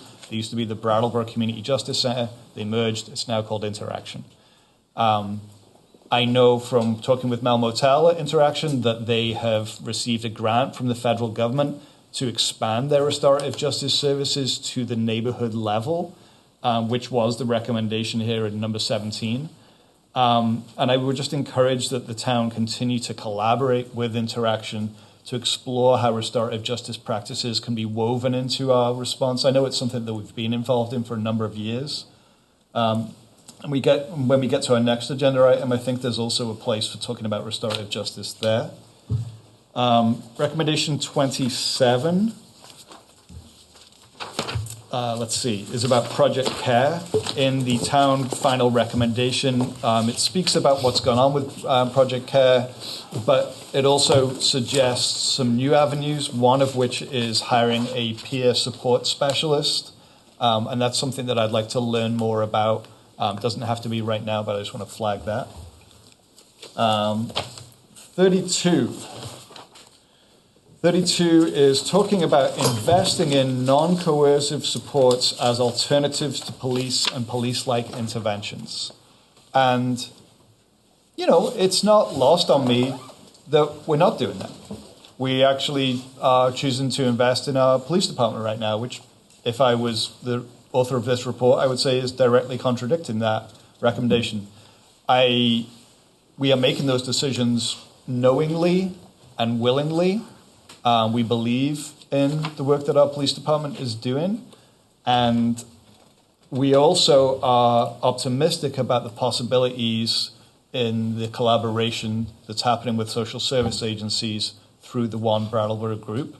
And so what I will say to this board and to the town administration is that as we go through that process of collaboration, that we really check in about how successful we're being. And if we are finding that we are not being as successful as we hope to be, that we do, consider other options. And again, I think, really making sure that the BRAT folks are trained in collaboration with multiple partners and are working in collaboration with multiple partners, because I think that can be really impactful. 35 is speaking about police relations in the community. And, I can't pretend that I know exactly what is going on in our community at all times. I'm just the chair of the select board and I have a job, and not everyone is telling me everything all the time, but I hear a lot. And what I hear is that these days people are actually pretty happy with our police department. But I would hope that if we were hearing different stories, that the select board would be hearing that information. We do have a mechanism for that, which is the CPCC, Citizens Police Communication Committee. It was actually a recommendation of this report that committee be disbanded. That recommendation is not moving forward. The committee continues to exist. There are, I don't know if I'm speaking from a place of knowledge right now, but there are often open seats on that committee. And so if you're somebody that is interested in the police and its relationship with the community, that would be a good committee for you to join. And so just wanting to continue to keep our ears open, keep our eyes open. And then finally, recommendation 41. And so recommendation 41 is talking about reducing the budget, reducing expenditures on police. And the critical piece of that is that would have only been effective if alternatives had been built up over time, right? Nobody was pretending that these 41 recommendations were to be adopted overnight. This is a body of work that would take many years. And so what we're doing right now is a different path. Not everyone will be happy with it. There will be people in this meeting tonight that are not happy with it, and that's okay. But I think what we are doing is committing to our community and saying that we are investing in alternative ways of doing our work. We are listening to you. But again, as I said before, in these different ways that we're working now, we need to really be careful to monitor their success, to hear feedback about them, and to take an honest look. And if they're not working, to think about different approaches. And some of the approaches suggested in this report may still be relevant further down the road. So I want to honor the work that went into the report, both from the authors, Emily Megas Russell and Shay Witzberger. I want to honor the work of the committee, and I want to honor all of the voices that were present in the report. I actually also want to honor Peter Elwell, Tim Wessel, Elizabeth McLaughlin, who's, I guess, still on the board, out of sight, out of mind, Liz. Jess Gelter, they were select board members that went through this process. And Ian. Oh, Ian Goodnow, I remember that guy. Yeah. Sorry, Ian. Brandy was involved as well. Wow, a lot of people. So I'm happy to accept these recommendations with the caveat that we continue to listen and to monitor our effectiveness with these different proposals that we've got in the works right now. And at that point, I think I'm going to stop talking because I've talked for quite some time and hear from the community. Oh, thanks.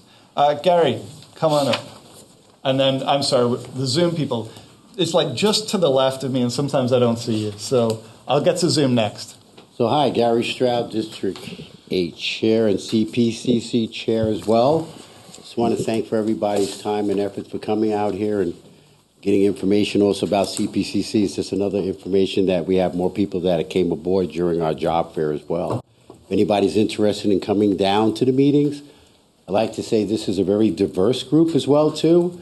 I like to be open-minded, open-hearted to anybody and any suggestions that come along to continuation of working along with, not with just the community, but with Brattleboro Police Department, anybody else, to make this a safe and happy and prosperous community. So I'd like to say thank you to the Select Board as well, too, and you will be hearing a lot about a lot of things coming down the pipeline and changes with CPCC as well. Thank you. Thanks, Gary. Okay, let's go to Zoom. These folks have been waiting patiently, although it's a lot easier to raise your Zoom hand than your physical hand. So we'll go Zoom, and then Christine, and then I've forgotten your name. We'll come to you next. All right, so Jessica, you are recognized. Hi, everybody. Hi. Oh, sorry. This might look funny. My lighting is weird now. Jessica, for the record. Hi, Dr. Jessica Dolan, Brattleboro resident. Can't remember my district. I just want to express my appreciation to all of you and echo what you just said, Daniel, about all of the minds and brilliance that went into that, and all of the testimonials and life experiences, and that you, as our select board, are taking it very seriously and really thinking through all the ways that it can be implemented over time, knowing that, the world really has not changed that much since 2020, and seeing and seeking its relevance as coming from community members here. I just want to speak up. It's almost bedtime. I almost got to put my kid to sleep, but I want to speak up about what I see as an alternative to incarceration that is missing in our community. Although a lot of people say that people aren't getting incarcerated quickly enough, but I don't see that we have a long-term residential trauma-informed rehabilitation facility. And I would like to advocate, since Phoenix House closed during the pandemic, I believe this is a gap in our social services provisions for people in the community. Again, I want to say that I'm sad and disturbed by the level of suffering that I see every single day, that my daughter sees. My daughter knows about drug addiction. We've seen people being taken out of the co-op on stretchers. We've seen people buying drugs and counting out change right in front of us. We've seen women lying on the sidewalk by the cemetery up on South Main Street while other people walk away and just leave her there. We see, let's see, there was a needle in the co-op ladies' room on the toilet paper dispenser the other day. And it's really a lot and intense for little kids to be growing up in this environment. But even more so, I have to say that I'm speaking about this from a place of empathy. And I do not like to see women in this town suffering this much. Never mind men, okay, men too, or any gender. But it is very scary to see this. And I would like to advocate for our town government. I know you guys, this is not one of your departments. I know police is your department, but for our town government to work with the state government to obtain proper funding to open up a long-term trauma-informed rehabilitation to sober living facility to help support the hundreds of people who are living on the streets and are squatting in this town as a result of the program, hotel program.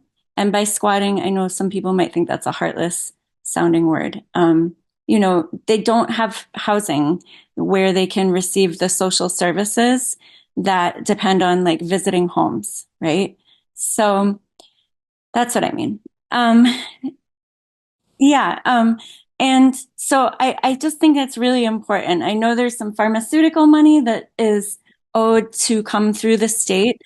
I just hope that our select board can work with our reps here, our state reps and other entities, perhaps social services, if there's some funding available in social services, to figure out a way to create a facility where people can, with complicated substance use disorder struggles, can go and rehabilitate and live in sober living. And it doesn't seem to work to have only sober living, that you have to get sober first to go there. That's like, do we need a place for people that they can be there long enough to get sober? And sorry, we're a little bit out of time here, and I'd like to. Sorry about that. That is Patrick, not me. I don't have control of the mute button. That was me. Yes. Did I get a little quick on the trigger? It's okay. I think we're okay. Oh. Jessica, thank you so much. Next up, we have Haitlin.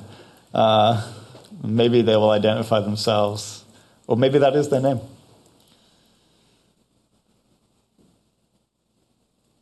Hi there. Welcome. Thank you. My name's Caitlin Balcom. I am incredibly disturbed by the classist and dehumanizing language that I've heard in so many conversations around this issue, and the fact that you have over and over again stated that you are not taking different kinds of recommendations into account, which includes the safety recommendations that you were just detailing, as well as the fact that both the police in the last meeting and the data scientists that you yourselves hired to analyze the data stated that the largest percentage of calls to 911 in this increased time period that we're talking about are for quote unquote disordered behavior. You've also stated that there's no way to legally address disordered behavior, so you're looking for new ways to do that. The data was that 1% of those calls are for assault, 2% are for drugs. You stated that there's 20 people that you can identify as being responsible for most of the quote unquote chaos that this community is facing. There's one person that you call person Y and are tracking his movements. These are you're making decisions that will impact this community generationally, and you're making them very quickly and without the input of the broader community. Dick DeGray, for example, brought up the need to have, there was a comment about needing to have more accessible town meetings where people can actually be heard. There is conflating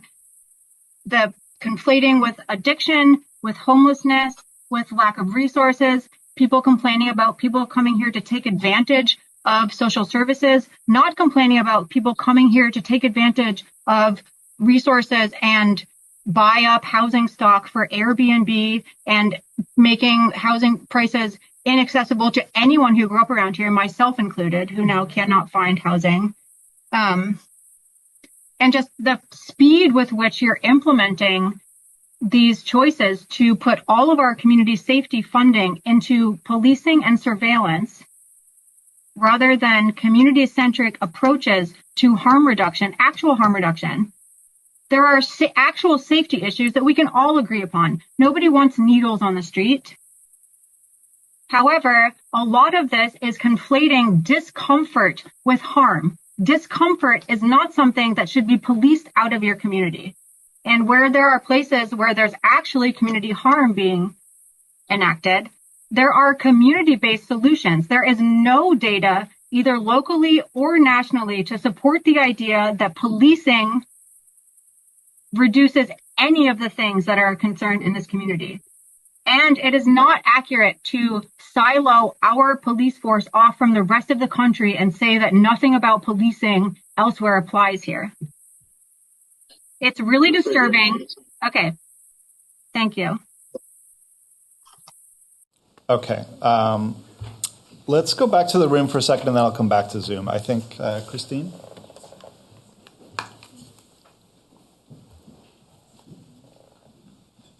Hi, I'm Christine Hazard from Brattleboro Housing Partnerships. I'm also a resident of Brattleboro. I'm talking a little bit on behalf of Brattleboro Housing Partnerships and sort of some of the things that we've seen in the plan being implemented. Some of them were recommendations to not do that we are doing now that I find to be very successful within our housing for our staff and for our residents. So since implementing the new rendition of the Police Liaison Program, redesigned as the Police Mental Health Liaison Program, Brattleboro Housing Partnerships resident services staff have collaborated with Mental Health Liaison 16 times over the course of 18 months. Of these interactions, 11 were related directly to mental health, and 6 were also or were related to welfare checks. Most of these situations involved a senior or an adult with a disability. Before the program, we were without this resource for some time and relied on the police and other emergency responders. This created a lot of stress for residents, resulting in a reluctance to reach out for help and creating barriers to access support.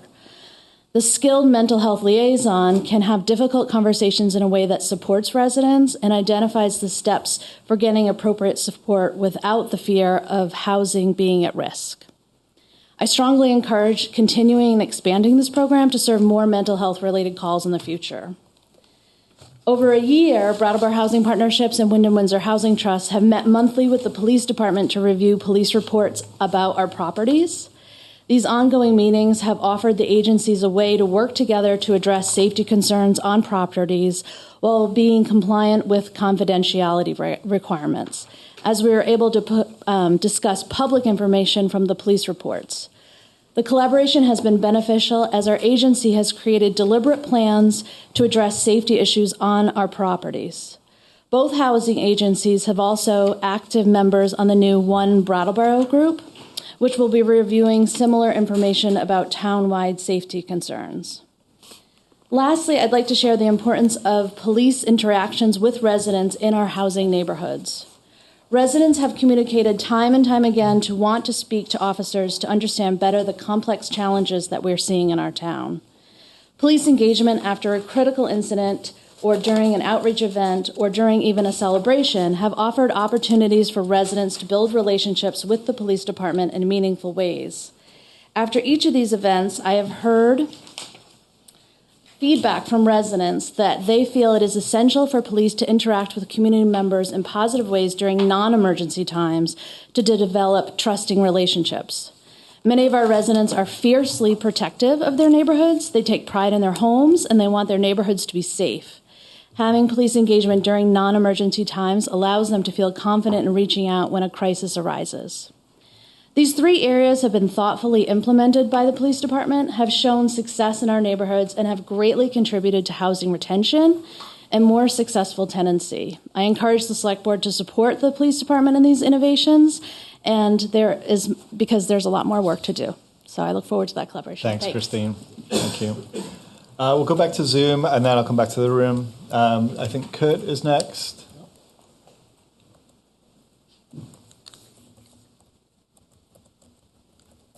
And yeah, Kurt, if you just introduce yourself. Hello. I'm Kurt Dimes. I live in District 8 at the Brattleboro Common Sense Emergency Homeless Shelter. I am disturbed at the disingenuousness of the chair's remarks. I don't feel that the town... But I guess I think the town select board has not been respectful of the safety committee. In January of 2021, Mr. Elwell took the recommendations with the full support of the board to make it into the implementation table. And for one example, the police disarmament plan, I think that's recommended twice in the implementation table in points number 37 and 38, I think. And that recommended a delay on that proposal until there could be a confirmation by someone with direct experience of police disarmament. The town officers had already enjoyed the consultations with our inspector consultant, Graham Donald of Police Scotland, who is a very, very widely experienced inspector of Police Scotland. He is a former high security government security agent. But especially most relevant, he is a weapons officer and a training officer for Police Scotland, and he knows everything there is to know about disarmed policing. He consulted with the town repeatedly, and so the condition for having someone with direct experience was met. It's completely appropriate then for the town to implement the safe policing disarmament plan as recommended by the the safety committee. So I got to ask, what is impractical or counterproductive or illegal about thoroughly implementing the plan for having disarmed police walking downtown? That's one of our proposals. And what is illegal or impractical or counterproductive about not allowing police to bring their firearms into public meetings in schools?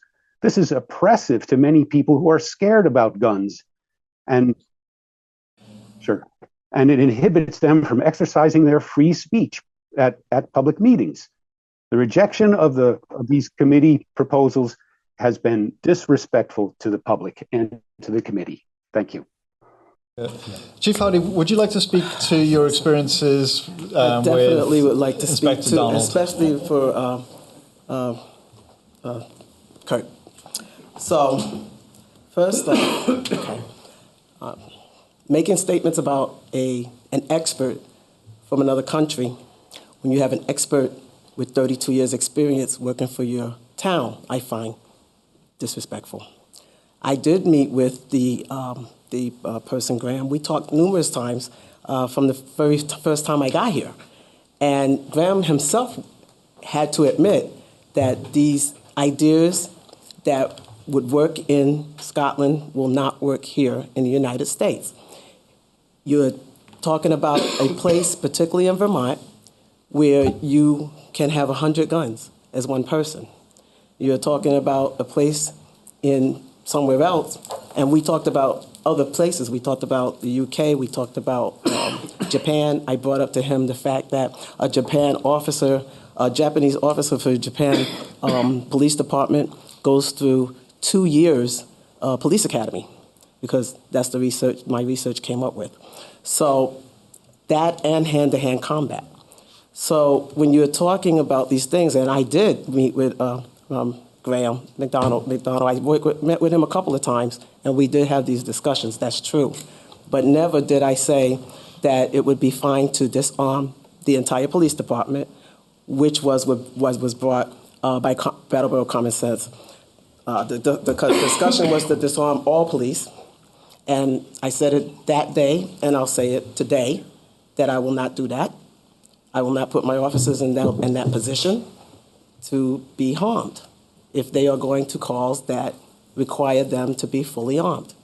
We have individuals that have pointed guns at my officers, okay? And my officers have not shot them, but my officers are going to be given the opportunity to defend themselves. I will stand by that. I've stood by it since I got here. So when you're talking about these ideas, we've spent over a year and a half trying to come up with ways to make things work in this town without taking away the fact that we are the police and we have a job to do. It's very nice. I would love that you don't need us, and I would love that you don't need us armed. And when you talk about going into schools, I don't know who Mr. Kurt is talking in schools, because I go to schools and read to children in full uniforms. Okay, not once have they acted afraid of me. We spend many time at all the schools here.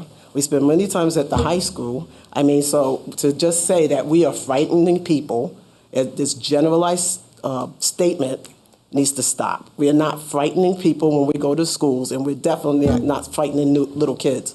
If anything, you should be afraid of little kids being frightened when they got to walk down the street and see somebody shooting up, defecating, peeing, or falling asleep, and they can't wake them up. That's what you should be afraid of with your children. Thanks, Chief. All right. So next in the room, I think a person in the front, whose name I don't know, and I'm so sorry. Hello, my name is Jane Congleton. I'm a resident of Brattleboro.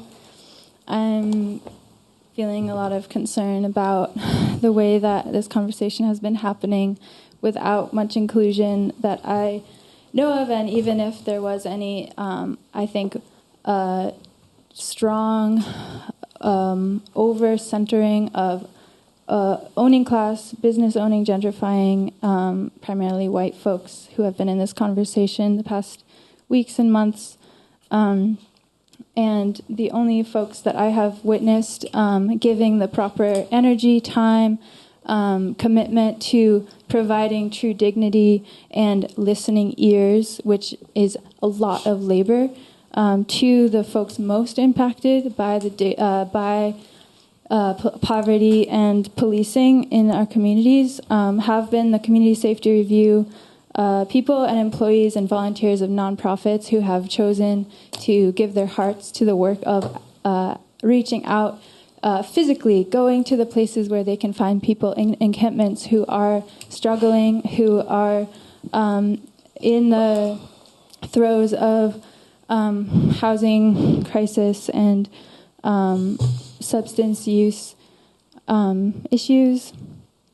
And I think to say that we are honoring the work done at the Community Safety Review 3 years ago with the active choice to kind of not choose to act on the recommendations or properly experiment with what possibilities and what funding could go towards that, and instead funding even more carceral responses and punitive responses that are only going to place more burden on nonprofits, which are only equipped to respond to crisis most of the time, and are also linked to carceral backup plans.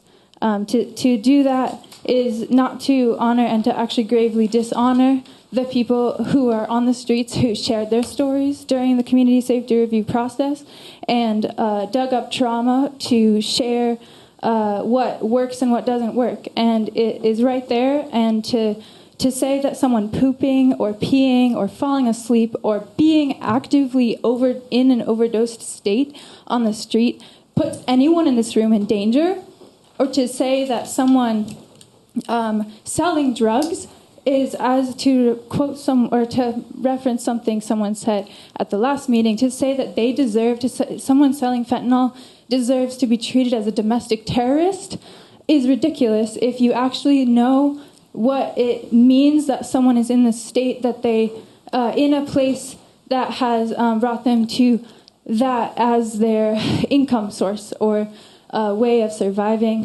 let alone the people Thanks, who Jane. try to get jobs and can't because it's hard. I appreciate it. Yeah. Thank you. And I just want to kind of name that it's actually really hard to get up and speak in this room, especially during highly charged topics. Even the folks on Zoom are putting a lot of themselves out there. And I think that we need to respect one another. And, you know, one of the ways that we can do that is not applauding, not cheering, even if somebody is giving an impassioned speech that you feel is really speaking to something inside of you. So if you could just respect multiple perspectives in this room, that would be much appreciated. I'd like to go back to Zoom for a little bit. I see some hands in the room, I think there and there. So let's go to Jeffrey, and then we'll come back to the room for one more.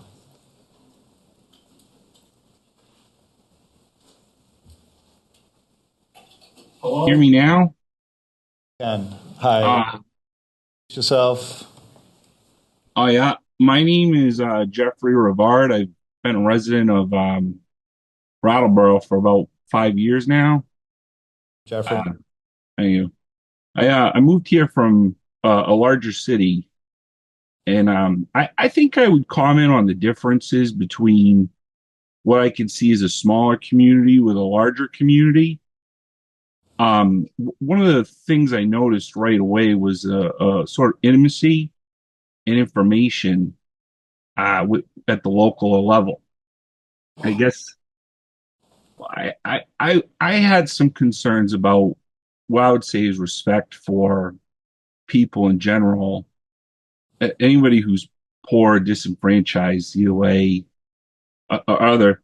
It seems to me where I have tried to complain and mediate complaints with the CPCC, and what I was met with was almost, I want to say, confusion. Really no way to navigate what the mediation was about.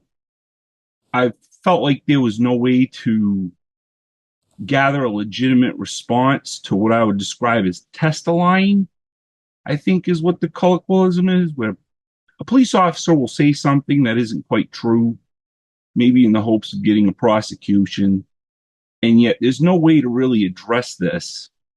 And I think it plays into disarming officers as well, because if somebody's painted a certain way, they could be perceived as dangerous. But I mean, I had some concerns about that, where I had asked repeatedly to be notified, and that way I would know when to be there to mediate my complaints. And I guess I sort of feel like, well,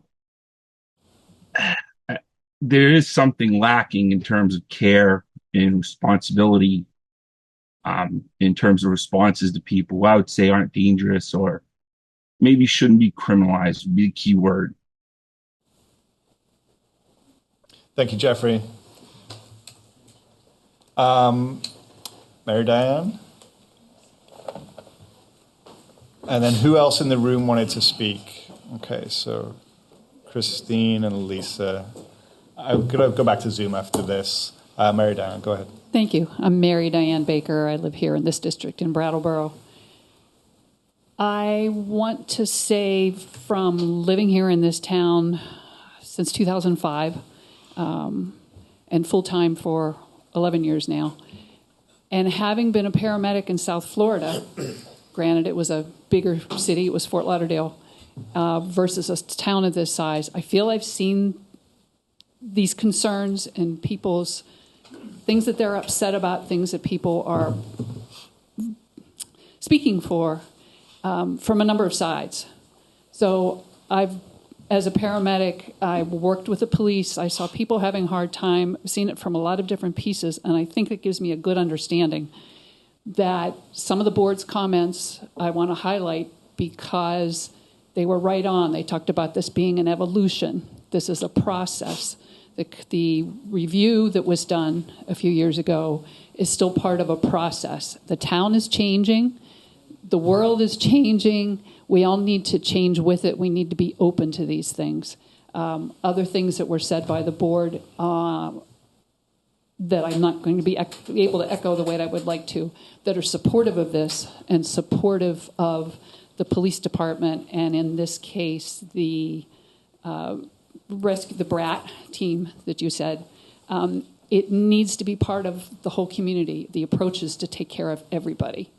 I know this is highly charged, but I think we need to work with what we have and the strengths that we have, and this is part of it. And a whole lot of that review board work can be put together, and that's what you guys have been doing, and I thank you for it. Thanks, Mary Dan. Patrick, can we go to, I think it's Adam who's next. Jessica, we heard from you already on this, so you can keep your hand up and we'll come to you if we have time. So you want to go to Adam Solomon? Yes, please. All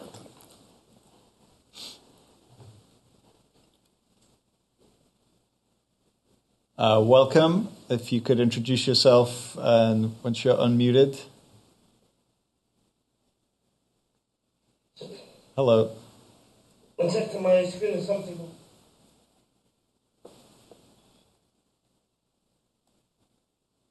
Would you like to try again?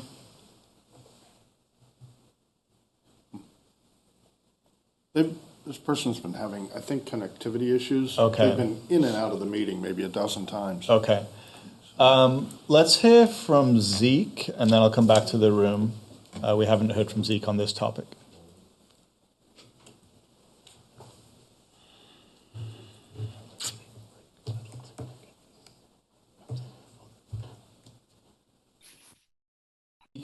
Hi, yeah. Unmuted now. Zeke King, representative town meeting member.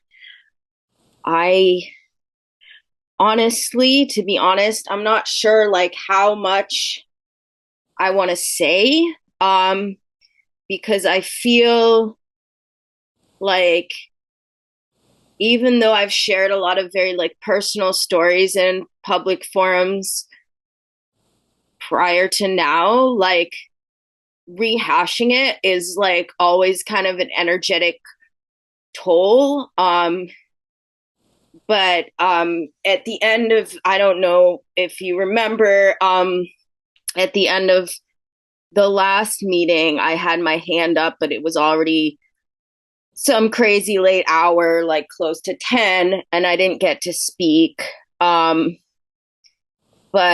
I had a thought that I wanted to share last week that also, or, you know, you know what I mean? That also connects to this evening. And I guess something that Chief Hardy said last time, really made me want to explore a little further the reasoning, the logic behind it, and ask questions, because Chief Hardy mentioned the was it 161 sexual assault or sexual abuse cases in a year. I feel like I remember the number was about 160, but I don't remember if that was for 1 year or I didn't catch the length of time. But that was part of the, I guess, validation, justification for wanting to hire more officers. And I had some thoughts about that because, like, I feel that I wonder what the real, like, how this is going to really support sexual assault, like, survivors, like how many sexual assault survivors were like included in the decision-making process to come to the conclusion that this is what like survivors want, because I think it's a very common experience that often when somebody is the victim of a violent crime, especially a violent sexually violent crime, like the police are really the last person somebody wants to talk to. And the chair acknowledged that Could start to wrap it up, Zeke, sorry. Yeah, Chairman acknowledged that there could be a time in the future where we develop another approach to addressing the immediate aftermath of a crime or a person being in crisis. But right now we have the police, and we want them to continue working closely with the social services agency. And I feel like this rhetoric of like, even though I believe Chief Hardy and many officers believe that they are doing the best thing for the community and that their help is really needed, to pretend that that is a safe option and it's not an option that is actually preventing people from reaching out for any help at all if the only help is either the police or the police and somebody else, is just denying the reality that a lot of people have trauma caused by the police or reasons that whether it's not about whether they're. I really don't like people being cut off, and I tried to give Zeke a couple of opportunities to wrap it up. I want to make sure that everyone can be heard. I'd like to answer to that. Chief Hardy, you'd like to speak to that? Yes, because I think that I just want to make sure that there's not a misconception of what I said. Okay. When I talked about the crimes, it was not just it was 160 sex assaults. There were also 195 assaults. There were also homicides. It was to show that the increase of the numbers of violent crimes here. And never once have I said that us adding these positions would address the sexual assaults here. Okay, the addition of these positions is to handle a section of town that needs more attention than we have the capability of giving. And therefore, when we have to spend so much time in the downtown area, it takes away from every other part of town where these crimes are happening, where people are being victimized, where people are having burglaries, where people are being assaulted. These are all happening all over town, not just in one particular space in town, but our resources are being pulled to this one particular area in town.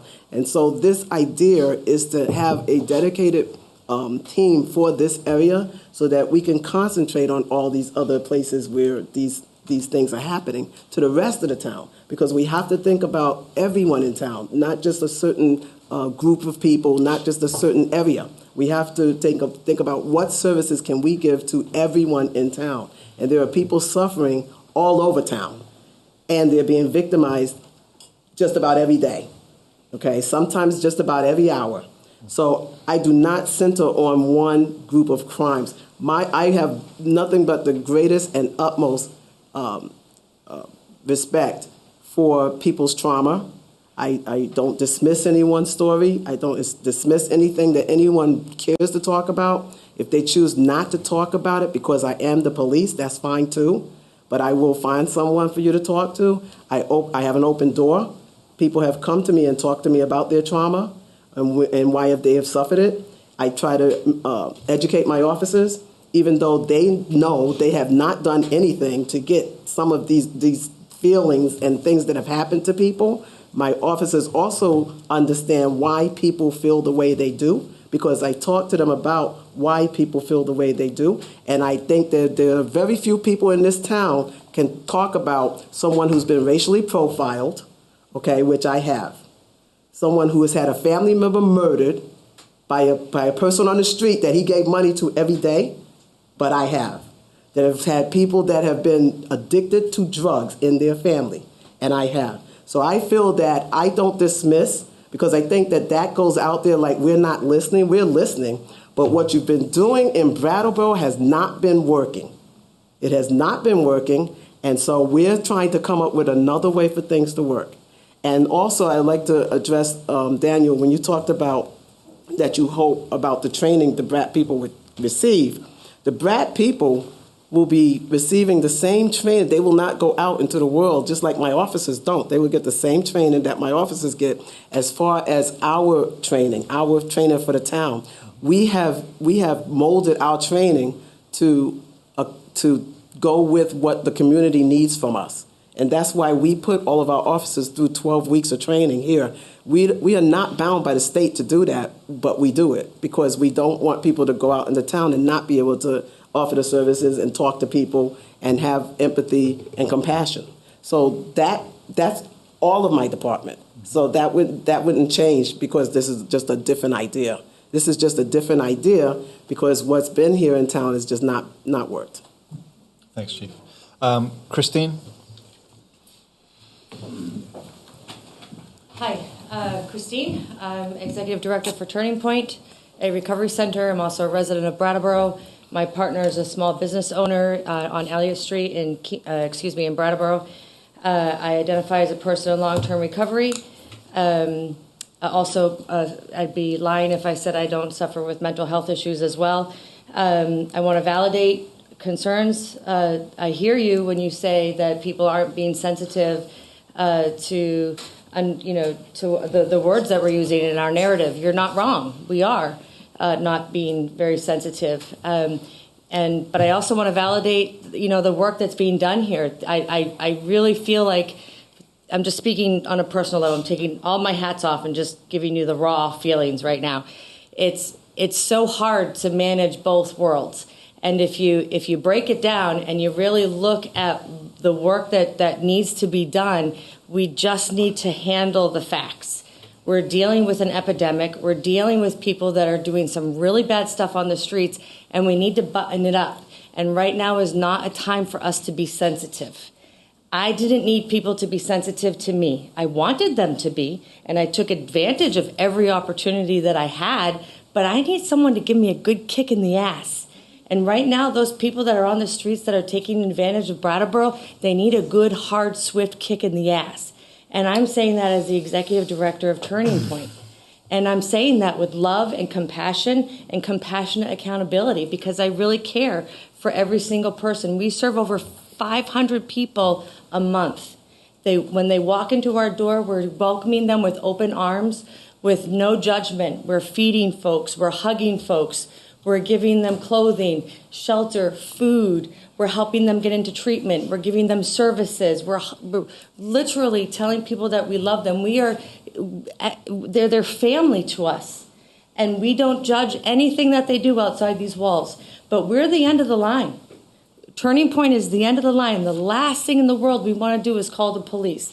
Because if we call the police and if we have to no trespass someone from our center, they're back out on the street. Because chances are they've been no trespass from every other area agency that there is in town. And we don't want folks walking up and down the streets. Groundworks has had a hell of a couple of years. And we want to support Groundworks and every other agency that we possibly can. So all of us area agencies, we are doing everything humanly possible that we can do. We are so straight out, working our tails off. And we can't do this without the police. We need the police. And also, the police, the Brattleboro police, are by far the most trauma-informed police department I have ever worked with in my decades of the work that I've been doing. I am so grateful to have the police department that we do. Thank you, thank you, thank you. Thank you for all the work that you do. Thank you for being trauma-informed. Thank you for meeting people where they're at. Literally and figuratively, thank you for meeting people where they're at. For the record, every single select board and John Potter has come to Turning Point. They've sat down with me for hours. They come to community meals. They literally want to know what's going on. How can they help? How can they be a part of fixing the solution? Not just giving me lip service. They're really doing the work. If I have one constructive criticism for the select board, it would be just to communicate more the work that you're doing so that the folks that say you're not doing it really know what you're doing, because it's an awful lot of work. Also, thanks, Christine. To the point that you made, you're absolutely right. The report that was done, we are evolving, and I'm just going to stop talking. Yeah, thank you, Christine. Okay, so folks, we're at 8:53. The board had a motion quite some time ago to accept this report, to accept these recommendations. And, I think that your feedback is really helpful. I think it's important for you to hear from the police department. If there are other people that feel that they have something to add to this conversation right now that might change somebody's mind, this is a good time for it. If it's affirming something that somebody else has already said, maybe not so important. Simon. Hello, my name's Simon. I live right downtown in Brattleboro. One of the things that I have not heard being talked about is a pipeline for people that are really troubled to actually move beyond it, like a job, trades, or a way to learn a trade. Because right now the solutions, and the doctor that was on earlier mentioned a long-term trauma rehabilitation center, which we don't have in town.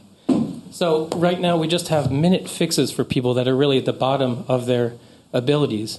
And I was just wondering if there's such concepts of maybe tying CCV or hatch space or something like that where people can learn a trade and then go to the rehab and come out with it with actually something they can do besides trying to get a job with all these, 20-year-olds or something like that. So I just wondered if that was an idea that was out there. Thanks, Simon. Thank you. Absolutely. Other people from the public who would like to speak, I think everyone who's on Zoom has already spoken once on this issue. Penelope. Would you mind? Yeah. Sorry, I'm Thanks. Penelope Wilner, or Penelope Were. I'm just going to stand up and defend for a minute, the shopkeepers of Brattleboro, because I don't think any of you have any idea how much emotional stress we have gone through in the last few years, just trying to deal with how do you deal with someone coming into your shop while you have customers in there who's stressed out, who wants to, take their clothes off or something. I mean, that doesn't sound particularly traumatic. But just the sleepless nights that I have had over the last month, having tried to get up and complain about the people who are affecting my business. We are an incredibly compassionate crowd of people. I mean, I have literally helped people to try and get jobs in Brattleboro. I had one guy who was cleaning my windows, then he was borrowing my, window equipment. He was cleaning other people's windows. He was doing that for a job. And he actually, in the end, came back and took away my bucket and my window cleaner, and I've never seen it again.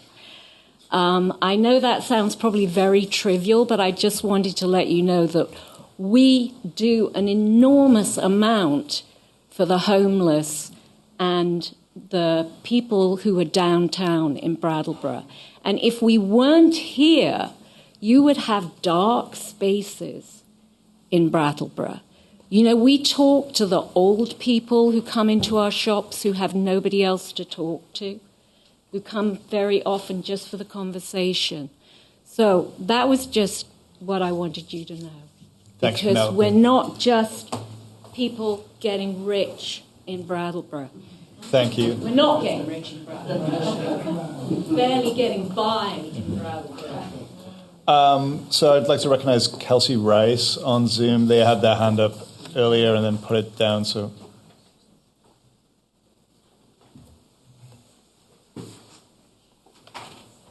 hi, Kelsey.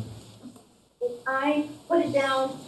I was trying to say dog time, but I will be uncharacteristically brief and say that I wanted to chime in as you're summing up this sort of iteration of the long work that this is.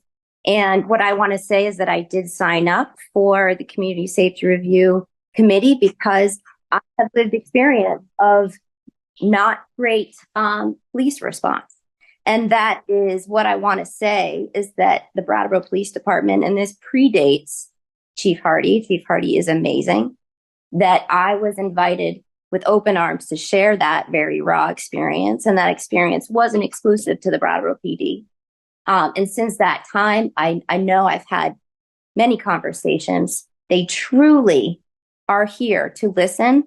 They're human beings like the rest of us. Discrimination and stigma is within everybody in your room there, right? These things aren't going to go away. And the police department are responding to so many complex needs. And it's very easy to make judgments based upon our single agendas. I certainly always have one too. But to say that we can have a full view of how they're managing things isn't really possible. They're doing a fantastic job, and I do trust that they're listening. And thank you, Select Board, for taking the time to look through all these recommendations. And I do have faith you'll continue to incorporate voices the best that you can. And thank you, Brattleboro Police Department. You truly do listen. And I'm going to continue to say thank you. Thanks, Kelsey. Thank you, Kelsey. Okay, I'm going to take one more voice that we haven't heard from so far. And I think there's somebody from Wyndham and Windsor on the Zoom, and then I'm going to bring it back to the board. Hi, everybody. Hi there. I want to speak from the perspective. People that don't know you. Yeah, thank you. Elizabeth Bridgewater, the Executive Director of the Wyndham and Windsor Housing Trust. And I just want to speak from the perspective of a nonprofit housing provider and our experience with the Brattleboro Police Department. We've been working more closely with them over the last several years as things have evolved in town. This includes inviting them to meetings with residents, either in the aftermath of a challenging event or even just proactively, because residents are interested in hearing from the police department where they live. And a lot of the questions that have come up are, what are you doing and what can we do to help and how can you help us? And our experience has just been that the folks that have showed up have been incredibly kind and compassionate and clear and informational. Spending, several hours in a meeting debriefing a challenging situation that we had about a year ago with a lot of residents who were really concerned about some criminal behavior that was happening on one of our properties. And, we weren't sure how the residents were going to receive the conversation, and it was received really, really well. And I think it really speaks to the approach of the individual police officers, and we've interacted with many of them in these types of settings, and it's all been very positive. So I just wanted to share that there are folks that are housed that are being impacted by some of the behavior that's happening downtown. And I just really appreciate the police officers who have been willing to show up and talk where people live and in the community rooms that we have and right on the properties. I also want to just a shout out to Knowles, and the approach of having an embedded mental health clinician within the police department has been really, really helpful, because sometimes, there's different tools in the toolbox for different things that are happening. And Knowles has met directly with our residents as well, but also with our staff when challenging things have happened and we needed support. And so it's just been kind of a full spectrum of support from the Brattleboro Police Department. And then finally, I just want to thank Chief Hardy for sharing some of her personal story, because I think there's often an assumption that people that are in positions of power don't have personal stories or their own trauma that has happened in their families or to them directly. And so just want to thank her for taking the risk of putting that out there, because I think that's an assumption that people make. So just want to share that perspective, and thank you for the work that you're doing. Thanks, Elizabeth. Okay, so I'm going to bring it back to the board. Everyone who's raised their hand has been heard once. Folks who are on Zoom with your hands raised again, I'm so sorry. But I think at this point, we're ready to move forward with a decision. So a while back, Richard made a motion, which was to accept and approve the staff update and final staff recommendations for implementation of the 2020 Community Safety Review Report as presented. Board, are you ready for that motion, or do you have any final comments you'd like to make? So I just wanted to get one comment in it to address somebody's question quickly, is that in terms of training for people, there's a great resource. And the State Office of Vocational Rehabilitation offers training for people, and they're located in Brattleboro. people who need to change their life and get the training. So I recommend that office very strongly to people. Thanks, Richard. Voc Rehab, but it's now called Hireability. Any other board members with comments? Peter? Yeah, just briefly. I'm hearing a lot of the frustrations about what's been happening in our town. I recognize it. I've been a big part of the next conversation that we'll be having on this evening. I spend a tremendous amount of time checking my own compassion levels just to make sure like I'm not losing touch with what's happening and making sure that we're helping the people that want to get help. But you start to lose your compassion a little bit when there seems to be zero accountability for action, and that's what makes it hard. And I think that's partially driving this conversation. I know that I had a conversation with a couple of Buddhists a while back, and who taught me that we change through suffering, and that may be where we're at. I hate the very thought of it. I wish nobody had to suffer, but I think some of the steps that we're taking here tonight hopefully don't lead to that. But again, I just wanted to put that out there as some of my own struggles and just trying to stay compassionate in these situations. That's why I commend our police department all the time, because I think somehow they're trained to keep that intact. So, thanks, Peter. All right, are we ready for that motion? Just a brief comment. Okay.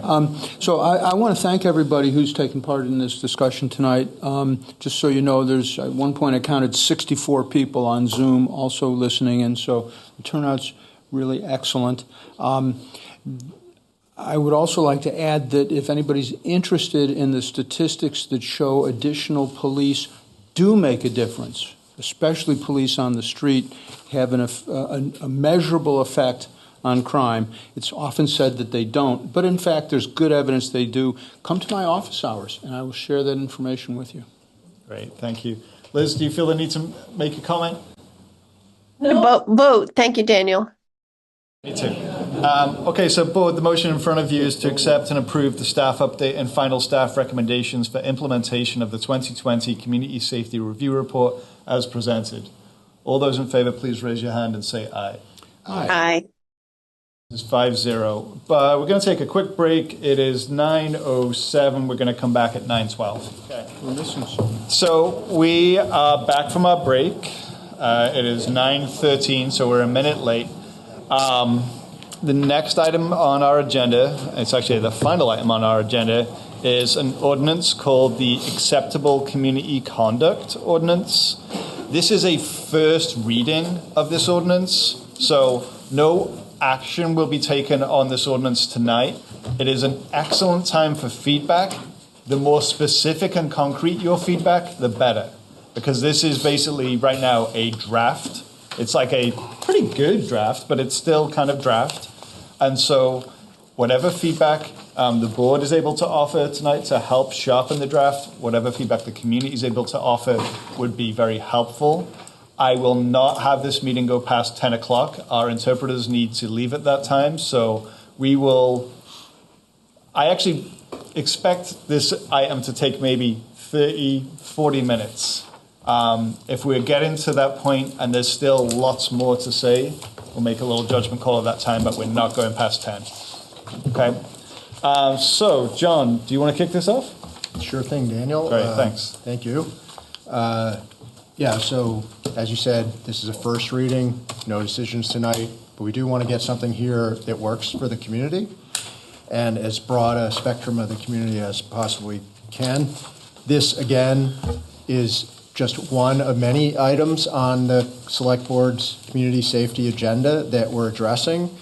No one of these things by themselves is going to help us solve all of the issues and challenges that people are feeling, no matter what part of the community you're feeling them from. But we're hoping that doing a lot of these things together are going to help us make a big difference in the town.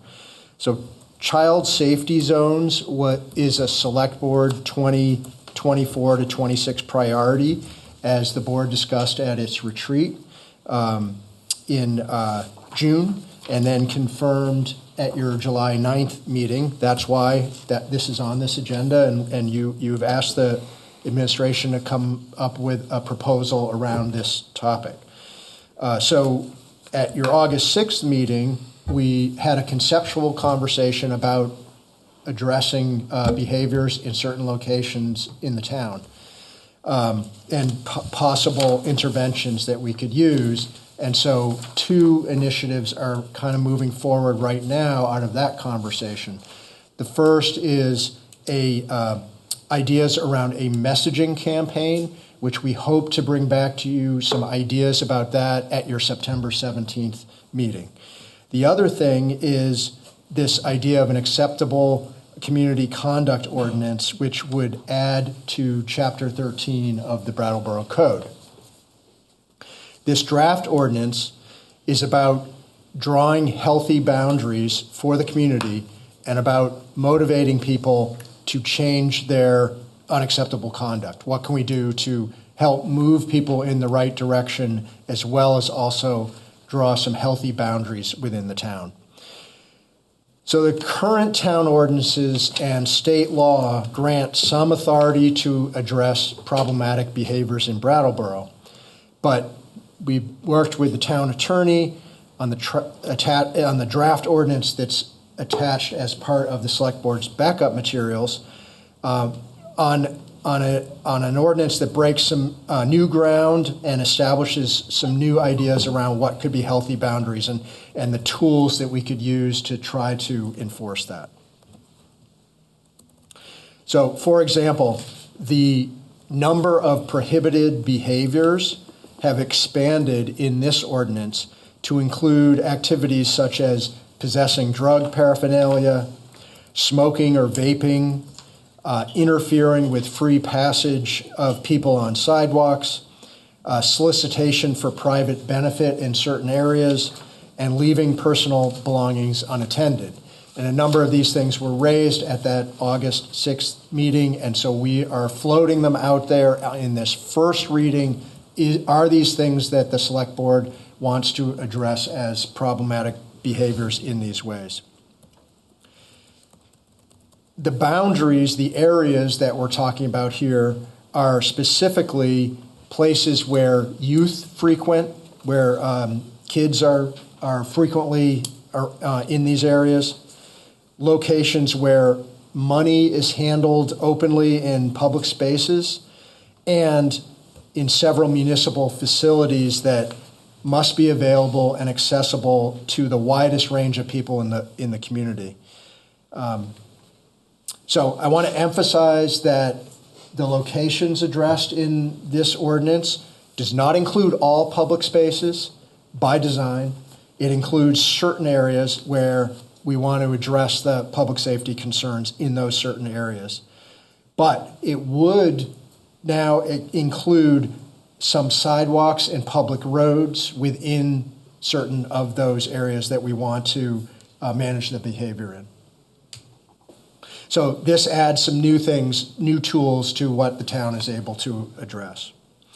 And it also adds to any criminal prosecutions that also would continue to be available. But this is a civil approach. This is a civil ordinance. It's not a criminal ordinance. It's a civil approach to the behaviors and locations that were of concern to the select board and the public. So another aspect of this ordinance is there's a graduated level of penalties by the class of prohibited behaviors. Municipal fines and trespass are both available in every case as enforcement tools. So the most egregious conduct, like open use of drugs and engaging in sexual conduct, could now be ticketed and trespassed at one extreme, while failing to abide by posted town rules and leaving personal belongings unattended could be addressed at another extreme.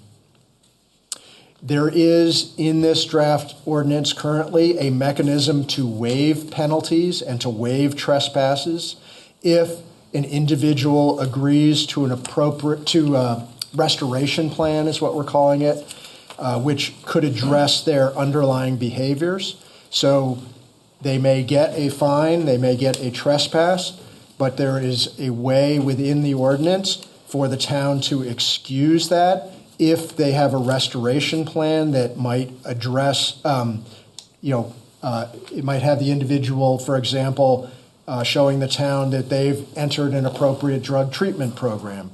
It might have the individual show the town that they've completed a restorative justice process of some sort. Or it might show the town that they have completed like at least 5 hours of community service, something like that. So this gives the town direct leverage to help people be motivated to change their unacceptable behaviors. A final and significant aspect of this draft ordinance extends the concept of boundaries of acceptable behavior to what we're calling and defining in the draft ordinance as nuisance properties. A nuisance property is defined as one that requires multiple police responses, 4 or more, or valid health, noise, or hazardous conditions complaints over a 12-month period. So if a property is requiring a police response or health officer response or zoning administrator response 4 or more times over the course of 12 months, then it would be subject to penalties that are intended to cover the costs of the municipal response to the Brattleboro taxpayer. So right now, there are a number of properties that are getting called multiple times in a year, like a lot. And what this part of the ordinance would do is it would give some leverage to the town to enter in a conversation to either fine this property owner for causing this expense to the town, or put us into a conversation around developing a management plan for how are you going to address these things so that we don't have 15 police response calls to your property next month. So the cost recovery is one outcome, but there's also this off-ramp that would provide the property owner a way to enter into a management agreement to address the underlying issues. Because that's really what we want, is to address the underlying issues. This is not designed as a big revenue source or anything like that. It's just trying to get the leverage, and if we can recover some of the costs, that's great. So I want to underline, finally, that this ordinance could accomplish some of the Select Board's policy goals on a number of fronts, improving conditions in the downtown area, as well as in the neighborhoods around Brattleboro. But on its own, this ordinance won't solve the problem just solely by enacting it. It's an important tool that would go along with the establishment of the Brattleboro Resource Assistance Team that the chief described at the last meeting, the communications plan that I mentioned earlier in this item, the enhancement of the camera system, and as well as the collaborative work that the town is doing with social service organizations to improve the options for disadvantaged people in town. So I would suggest to the Select Board members to consider the following questions in providing feedback to us tonight. Again, we can make whatever changes you want in here and bring it back for a second or a third consideration, whatever you need. But some of the questions I would urge you to think about are, do you like the general approach of this draft ordinance? Are there locations and prohibited behaviors different than the ones in this draft that you would like to address? Would you like to see changes to the penalties or the waiver option? And finally, do you support the way the draft ordinance addresses what we're defining here as nuisance properties? So that's what I have. Thanks, John. Yep. Appreciate that. And Town Attorney Fisher is here with us because I suspect we may have some questions relating to the law. I don't know, Bob, if there's any mini presentation you want to give about like the foundation for this? I think it's probably better to answer questions, but we've tried to look at it, and I agree with the questions that John has outlined as far as what locations you're interested in, what do you think the penalties, are they enough? We've tried to have a level of graduation of of conduct and the penalties attributable to that, both on a fine or civil ticket, but also the ability to give notices against trespass for somebody who might be violating this ordinance. So it's the trespass, and those are also graduated in terms of the length of time, and that everything is subject to an appeal to the town manager's office in any event. But the idea may be that if you're not going to behave with acceptable conduct in certain locations, you're going to be told you can't be in that location for a period of time. And if you violate that, that is a criminal offense of unlawful trespass. But I'm happy to, we've tried to tailor this such that we've hit the locations where everybody has a right to be. And like if you take Pliny Park as an example, everybody should be able to be in that park so long as everybody is exhibiting, acceptable conduct. Thanks, Bob. Appreciate that. Okay, board.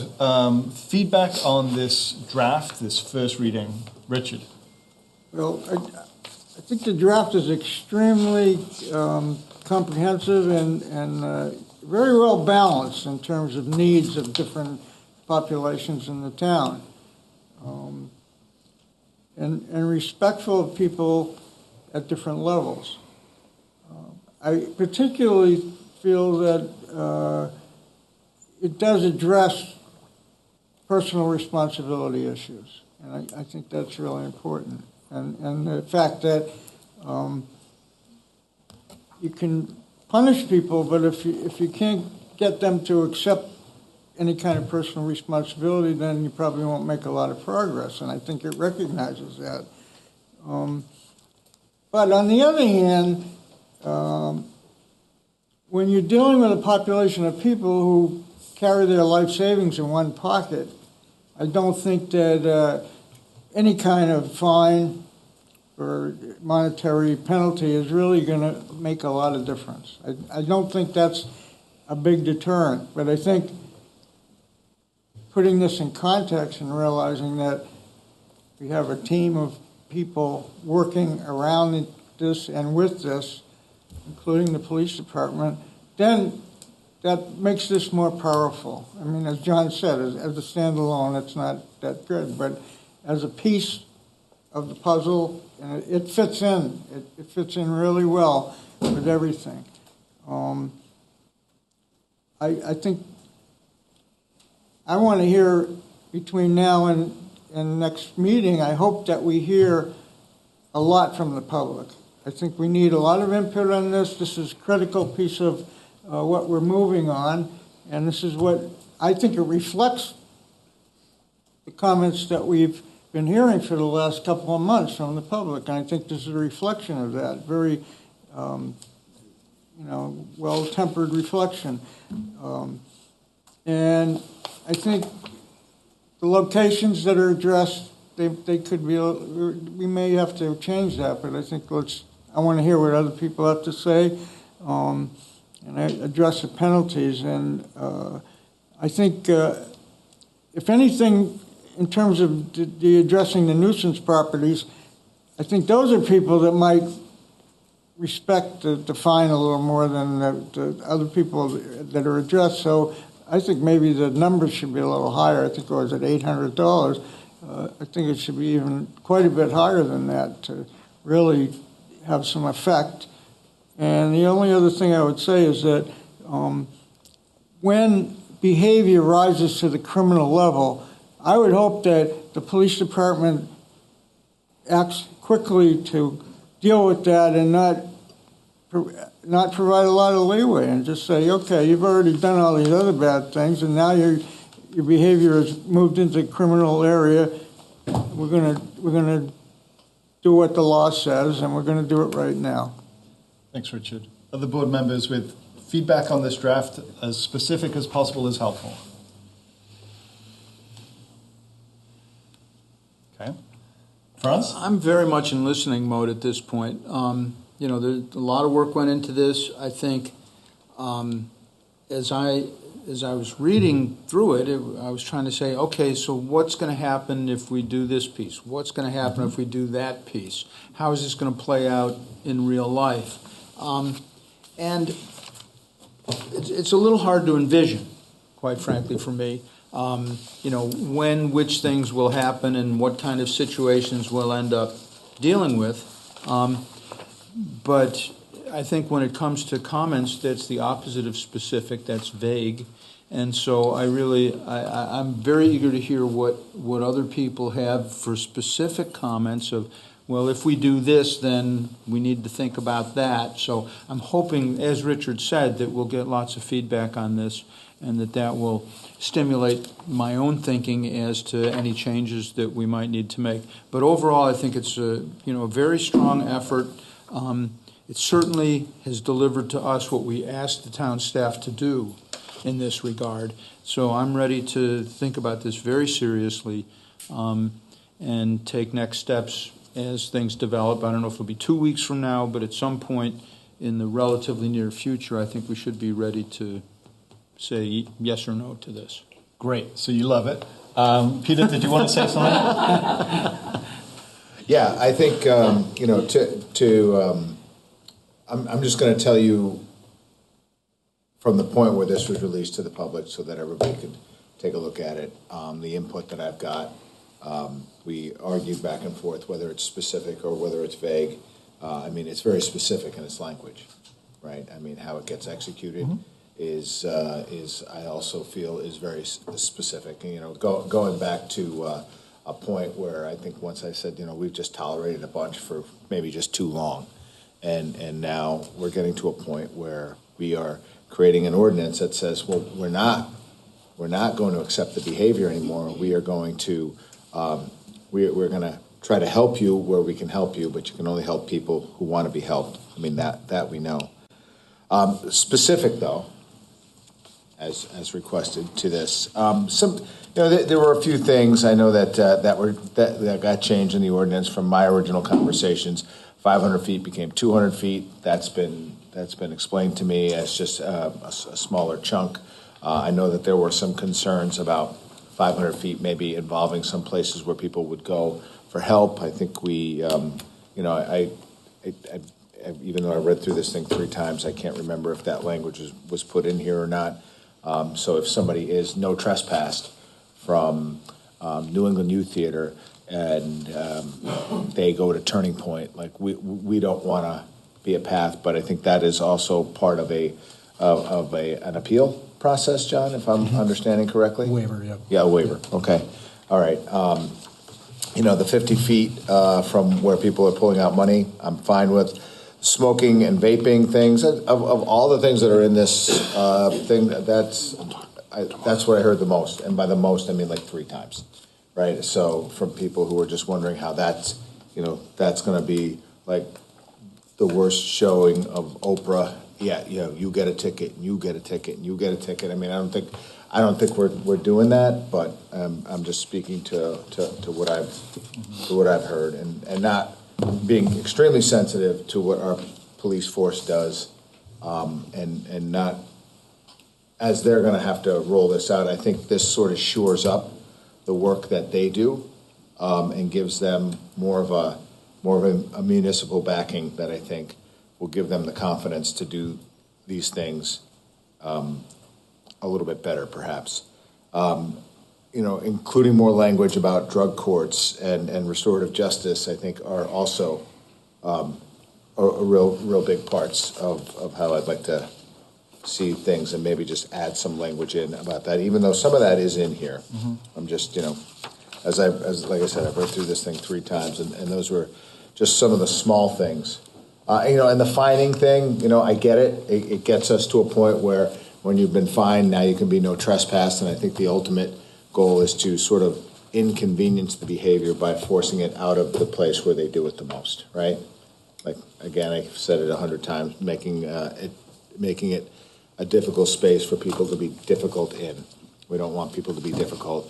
We don't want them to be difficult. I think this brings us to that. Thanks, Peter. I want to get really concrete, and I'll describe Yes? Well, Liz wants, usually you Yes. put yourself last. Well, I'm going to speak, as is my privilege. Didn't know if you'd And say right, that. and I'm sure Liz is quite happy to listen to me drone on forever. Okay, so let's be specific, right? So we're talking about certain locations, right? So one location is an area within 200 feet of the curtilage of any public or private school, youth club, or youth cultural organization. So let's say the Boys and Girls Club. So you're within 200 feet of there, and you are in possession of drug paraphernalia. And somebody who is able to give you a ticket for that sees this happen. I'm just kind of telling it as I understand it. So town attorney, police department, town manager, please correct me where I get this wrong. Somebody sees you within 200 feet of the Boys and Girls Club in the possession of drug paraphernalia, and the first thing that's going to happen is they're going to say to you, hey, you can't do that here. Correct? That's correct. Correct. Hey, you can't do that here. You're going to need to take it down the road. I'm assuming is what the first thing that's going to happen. If that person is not interested in that, then other consequences would happen. I don't want to imagine exactly what that chain of kind of work would be, but in the ordinance as it's written, it's a conversation. First of all, it's information. It's an opportunity to do something different, and then if there's refusal of that, then there could be a ticket written, and then once the ticket is written, depending on what the behavior is, it'll have some kind of consequence attached to it. A fine. So the behavior that I was talking about would be fined at $500. No, 200. 200? 200. Really? Yep. 200 with a waiver fee. I read that as a Class A behavior. Yep. Okay, so my bad. So thank you for correcting me. So $200.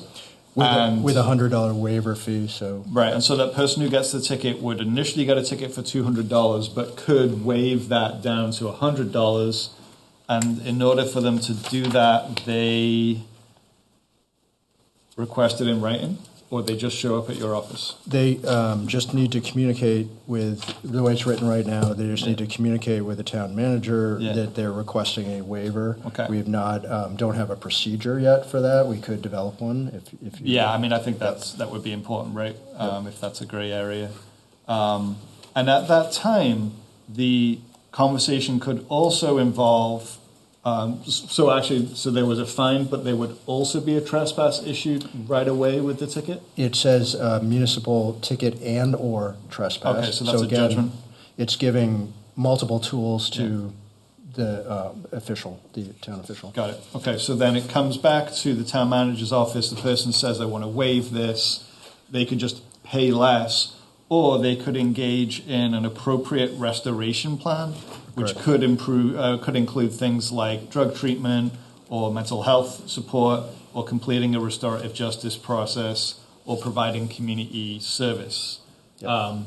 And so upon evidence of those things, the fine would disappear, trespass would disappear, and that would be the end of it. They'd be welcome back to the space. And so location-wise, I'm fine with the youth places. I'm still wondering how the legality of the kind of where money is handled stuff will go, and I'd love to hear from Bob about that. In terms of behaviors, the Class A behaviors all seem pretty problematic to me. Well, when I say problematic, I mean that they should remain in this ordinance. The Class B behaviors I have some, concerns with. So one is being under the influence of alcohol or a regulated drug. And, we have quite a lot of bars in town. And so if you're walking from a bar on Elliot Street through the Harmony lot to Midnight's, say on High Street, technically you're in violation of this ordinance at that time if you are under the influence of alcohol, correct? Technically, you could be addressed by somebody a town official who might say, can if you're going to be publicly inebriated, could you do it outside of this zone that is... Or can you get on your way to that pub? Could you get on? Yeah.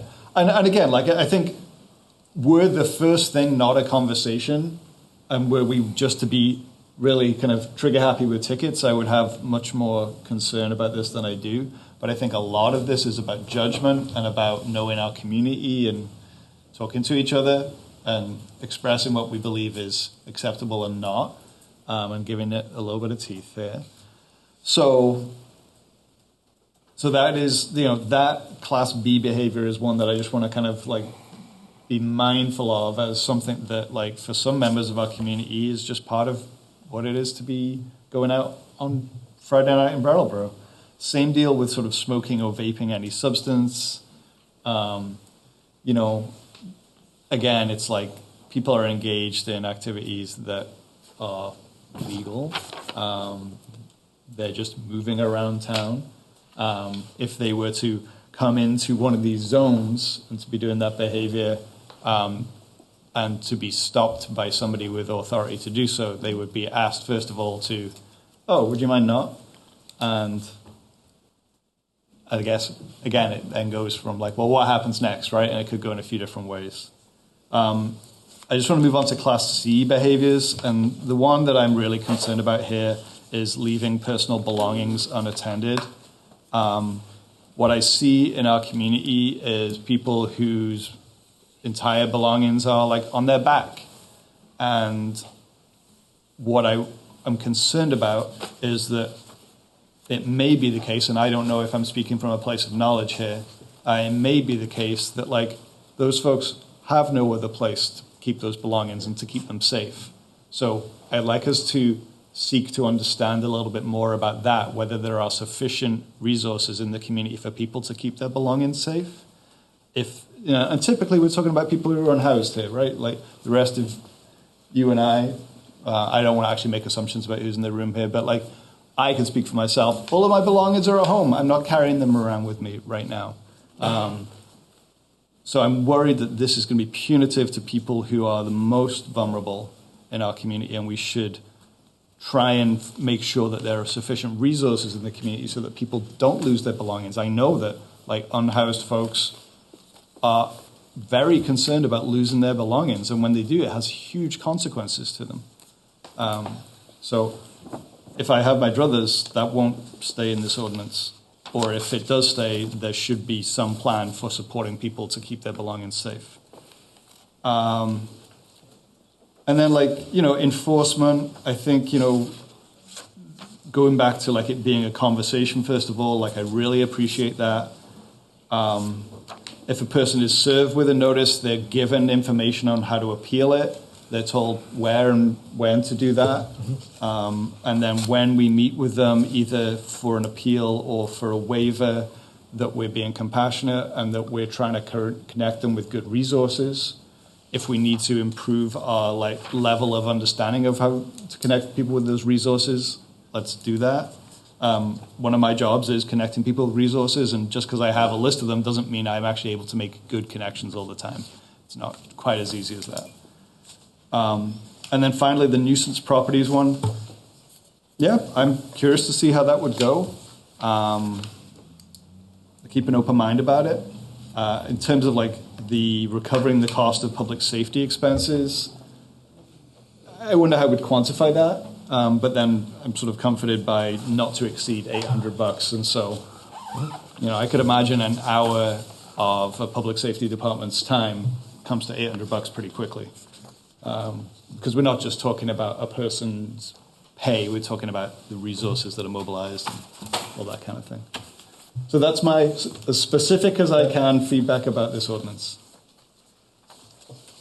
I see you. I want to just make sure I've heard a little more from these folks. Oh my God. See, this is what happens. That screen is it needs to be hit. Hi, Liz. I'm so sorry. I'm fine over here. Good. I hope you're doing okay. Yeah, I'm trying my best. I really appreciated my colleagues' comments. I'm just all in on this because we need another tool in our toolbox, and I really appreciate that John and our legal team and the police department have devised this this tool for us to use, and I think we should give it a go and see how it works.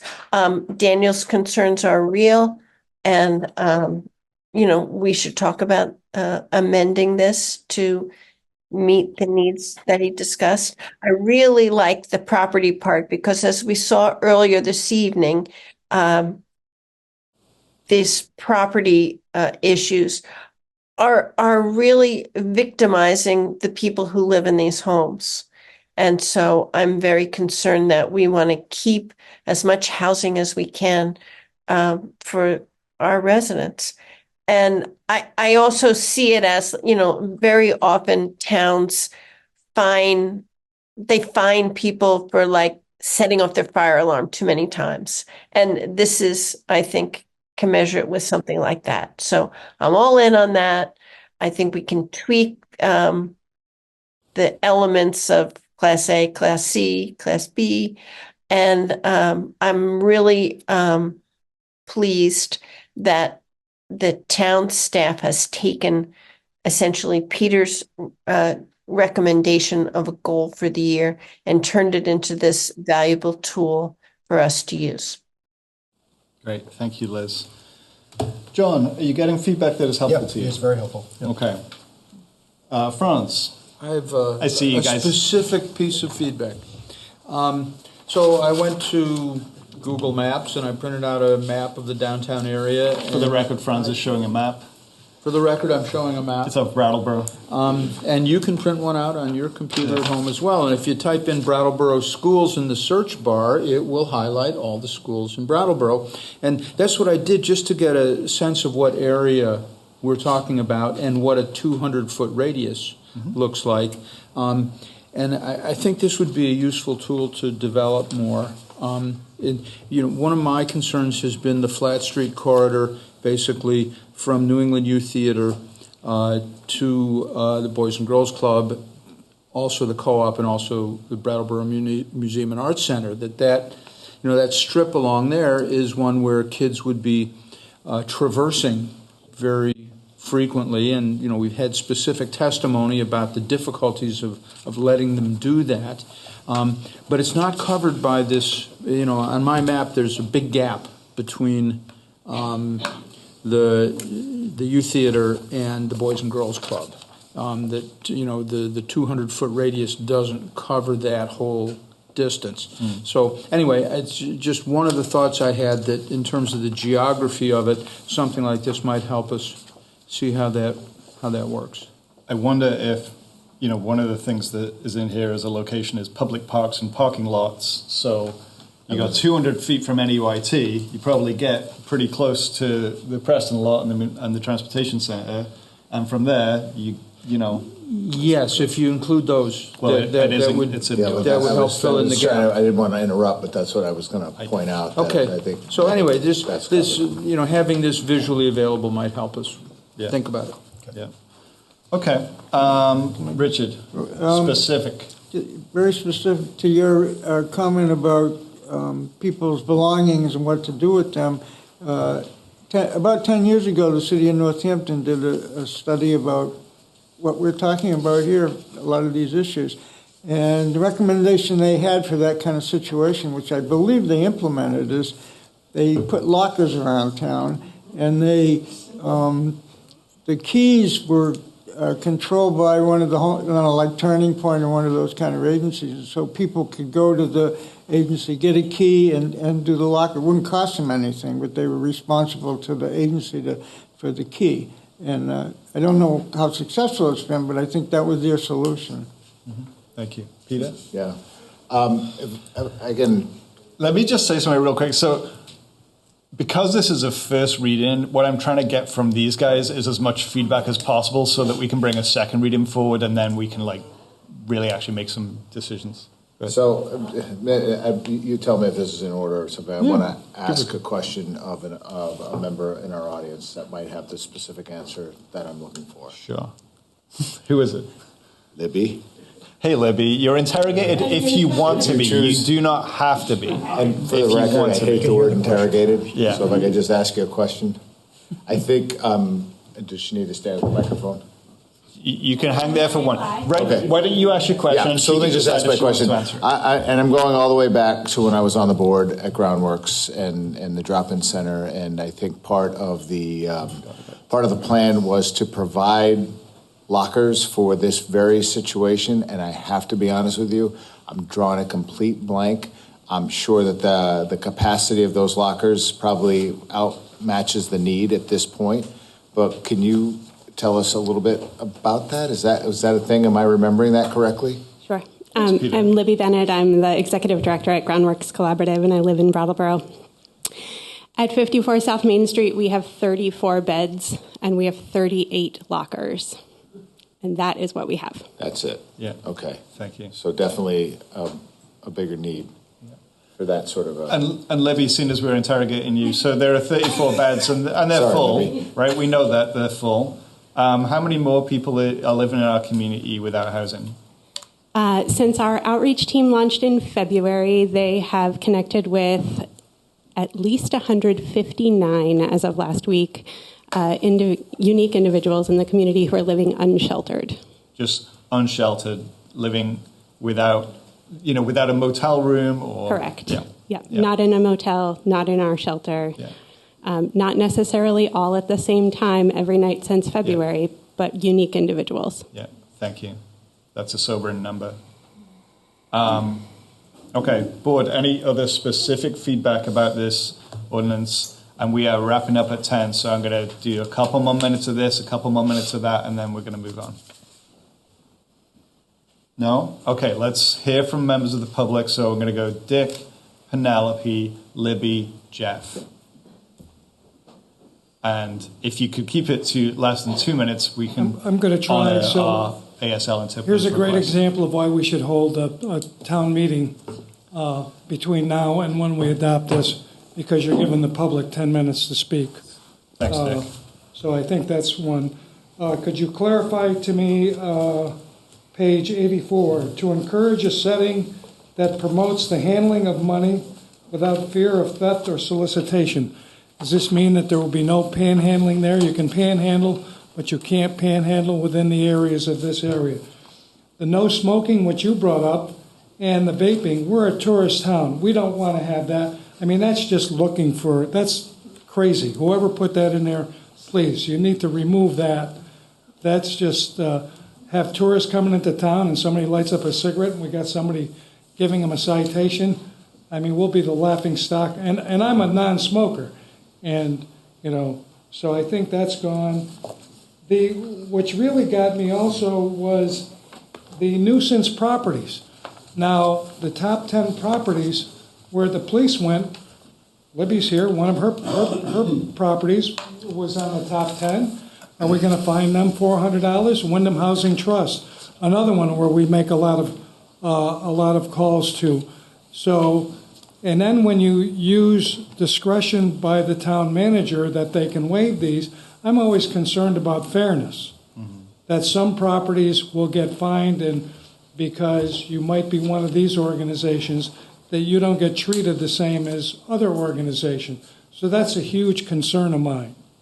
Not that I'm in disagreement with this, but I think I want to make sure that everybody gets treated equally. And they might have to go out and take a bank loan, some of the top 10 places, to pay the fines because we go there so often. We go there 4 times a week, 4 times a day.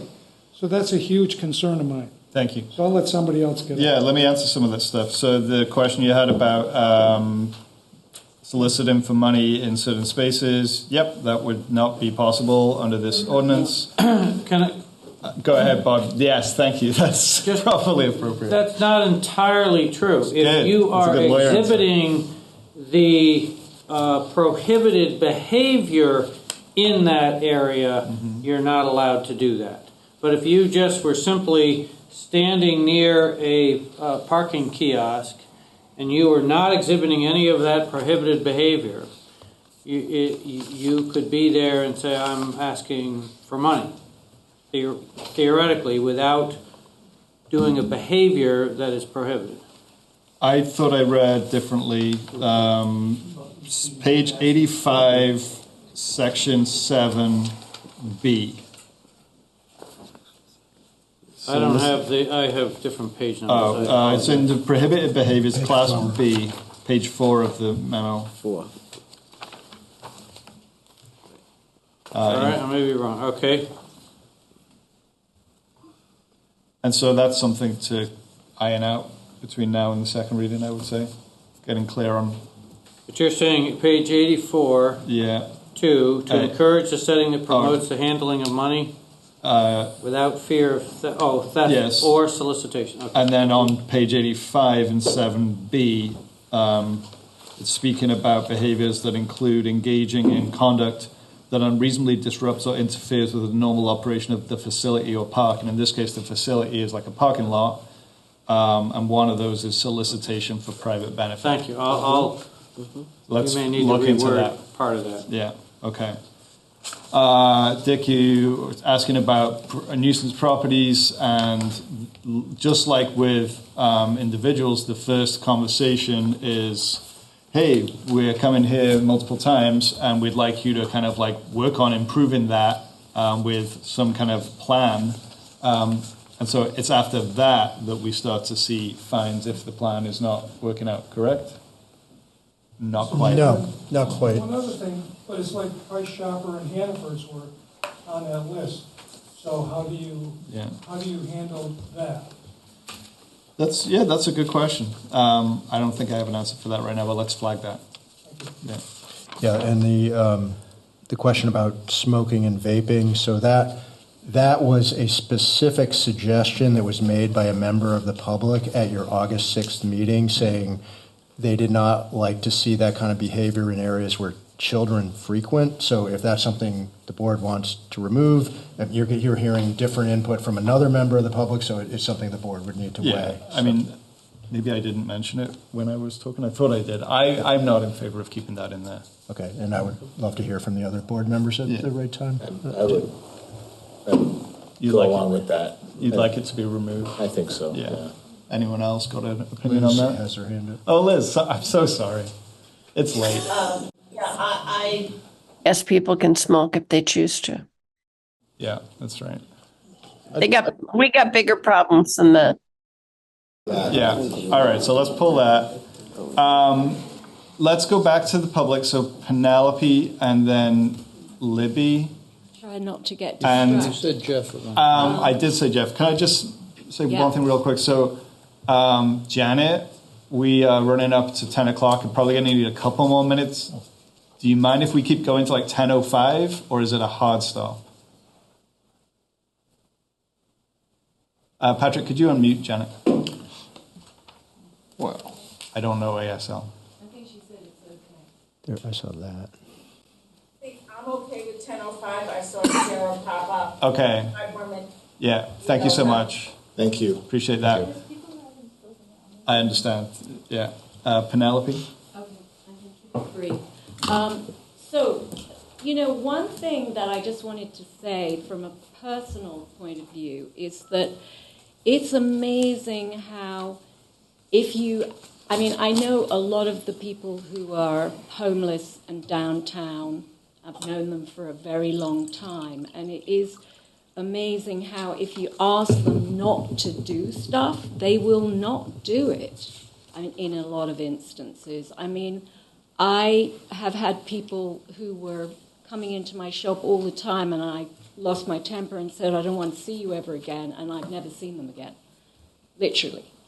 So I think, before we start, I completely agree with what you're doing, by the way. I think it's the right way to go, but I just would like to address the fact that if you are having this interaction with people a lot of the time, that they do respond to kind behavior. If you ask them nicely, I explained to, I can't remember what his name is, but the guy, who's had his foot hurt. Maybe we don't need to name him. Yeah, no, I don't know his name. I don't know his name anyway. But I explained to him the other day, because I was asking him if he wanted to lift to the hospital, whether it was a good idea for him to panhandle in front of the restaurant that had just opened across the road. And he said, no, I'm not doing that any longer. Okay. So he does work. On a much more practical note, we do need to talk about public toilets, and I would like to make a suggestion that, having porta cabins is not an unreasonable idea. The people who are homeless need to have somewhere where they can go pee. Yes. And they also need to have somewhere where they can go and do drugs. And I would prefer it, and I'm sure a lot of people would prefer it, if they were doing it there rather than out on the street, because let's be practical, that's what's going to happen. So one suggestion would be up on the ground, at the top of Brattleboro, down by the Brattleboro Food Co-op, that seems to be a place where people congregate anyway. Anyway, so that would it. Just thanks, Penelope. Looking to provide some porta cabins. Yep. I think that for the town to take some more consideration about public bathrooms, I think that needs to come back as a separate agenda item. You heard. I totally hear what you're saying. Libby, we got 5 minutes left. Thanks. I won't use all of it. That's okay. Well. I think it's really important that as we look at whether we need an ordinance, that we look very carefully at making sure we're not setting ourselves on an approach that's going to essentially set us on a slope to criminalizing poverty. The poverty that we're seeing downtown is the result of years of systemic failures and policy choices that have gotten us to this moment. And so if we're going to look at an ordinance, and obviously that's up to you all to decide whether you do or you don't, I would urge you to look very carefully at this restoration plan and look very carefully at scrutinizing the resources, the expectations, the tools that go into that toolbox. Because ultimately, you're the select board now, but this ordinance will carry for future select boards to do with it as they please. And so codifying the policy as you want to see it in a way that is really, truly caring for people and the fact that people are in really vulnerable situations downtown, I think is a really important piece. And so I would ask that this board look really carefully at not only the availability of recovery beds as a restoration option, the availability and access to mental health treatment, that these are really important things. These are really tough systems to get into. And so if you're relying on, that person should just go to treatment, making sure that there's a clear avenue to get them there and that there's a program waiting for them that is going to, right now we're looking at 14 to 28 days. Evidence shows that's not long enough, that the programs that Medicaid can pay for, so who's going to pay for the recovery beds, who's going to pay for the treatment, looking really carefully at the avenues that you want people to go down so that you don't switch this from a civil situation to a criminal situation, because I hear that that's your intent with this ordinance. And I think that where there are fines collected, it would be really nice to see them come back into stabilizing those resources and ensuring that there are resources for the future. I think that that would be sort of in the intent of the Community Safety Review Plan to invest in the services as well. Thank you. Thanks, Libby. I really support all of what you just said, and I think the idea of any fines coming back, maybe put into a separate pot, think about that, and certainly connecting with those resources is not necessarily easy. So we've got a couple of minutes left, so Jeff, and then Sky, and then we're going to move to adjourn. Thank you. Jeff Kane, Brattleboro. I'm concerned at the tone of the ordinances. It's sort of us and them, with us trying to control or manage the behavior of them. And I like what's been said about responsibility and providing alternative services. If public's input is to be sought out, receiving input from the people who are unresourced now in the community. And that can be tough to get, yet what the person who has all their belongings in a shopping cart or on their back might have something to teach us about what they need. And I, when you need to want help to get help, I agree with and disagree with, because there are people in the street with bandages on their infections who won't go to the emergency room, but if a nurse comes to them with care and a kit, they will take care of their infection and then maybe get to the emergency room the next time. So the services, as Libby was saying, that will address the problem and provide an off-ramp for the people on the street, I think need to be part of the conversation. And maybe there are ways to pay for that without tax dollars. I don't know, but that could be explored. Thank you, Jeff. Skye, would you like to have the last word? I'm not a Brattleboro resident. That's fine. You can come on up. Okay. You can just say where you're a resident of, and that's fine. Skye Morse. I'm a Guilford resident, and I am a housing creator here in Brattleboro. And as somebody who has just created a new housing, affordable housing project on Flat Street, which does serve individuals exiting homelessness, and also includes a co-working space on the ground floor where I work and I look out the window all day, every day.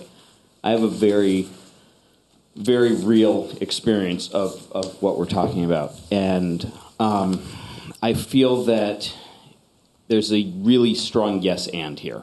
Yes, we really, really need to do something about the types of antisocial behaviors that we're seeing. And we do need to be careful about creating a debtor's prison type of system. And so to the extent we can track the outcomes or the implications of this, I think would be really good, but I think we have to act. I would beseech you to act in doing something. And we, the people, can always change things based on how it goes. I also want to mention for the nuisance properties, as someone who is providing housing to difficult to house individuals, in some cases, we are the ones calling the police. Mm-hmm.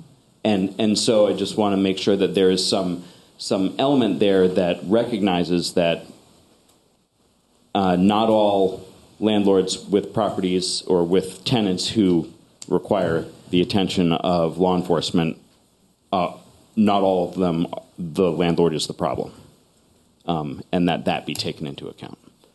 Thanks, Skye. Okay, so I want to invite people in the community who still have feedback that they want to give us to send us an email or give us a phone call. If you go on the town website, very easy to find all of our contact information. You can even write us a letter. This is a first reading opportunity for feedback. It's going to come back for a second reading. John, do you think you got enough feedback to proceed with the second reading? Yeah, I think so.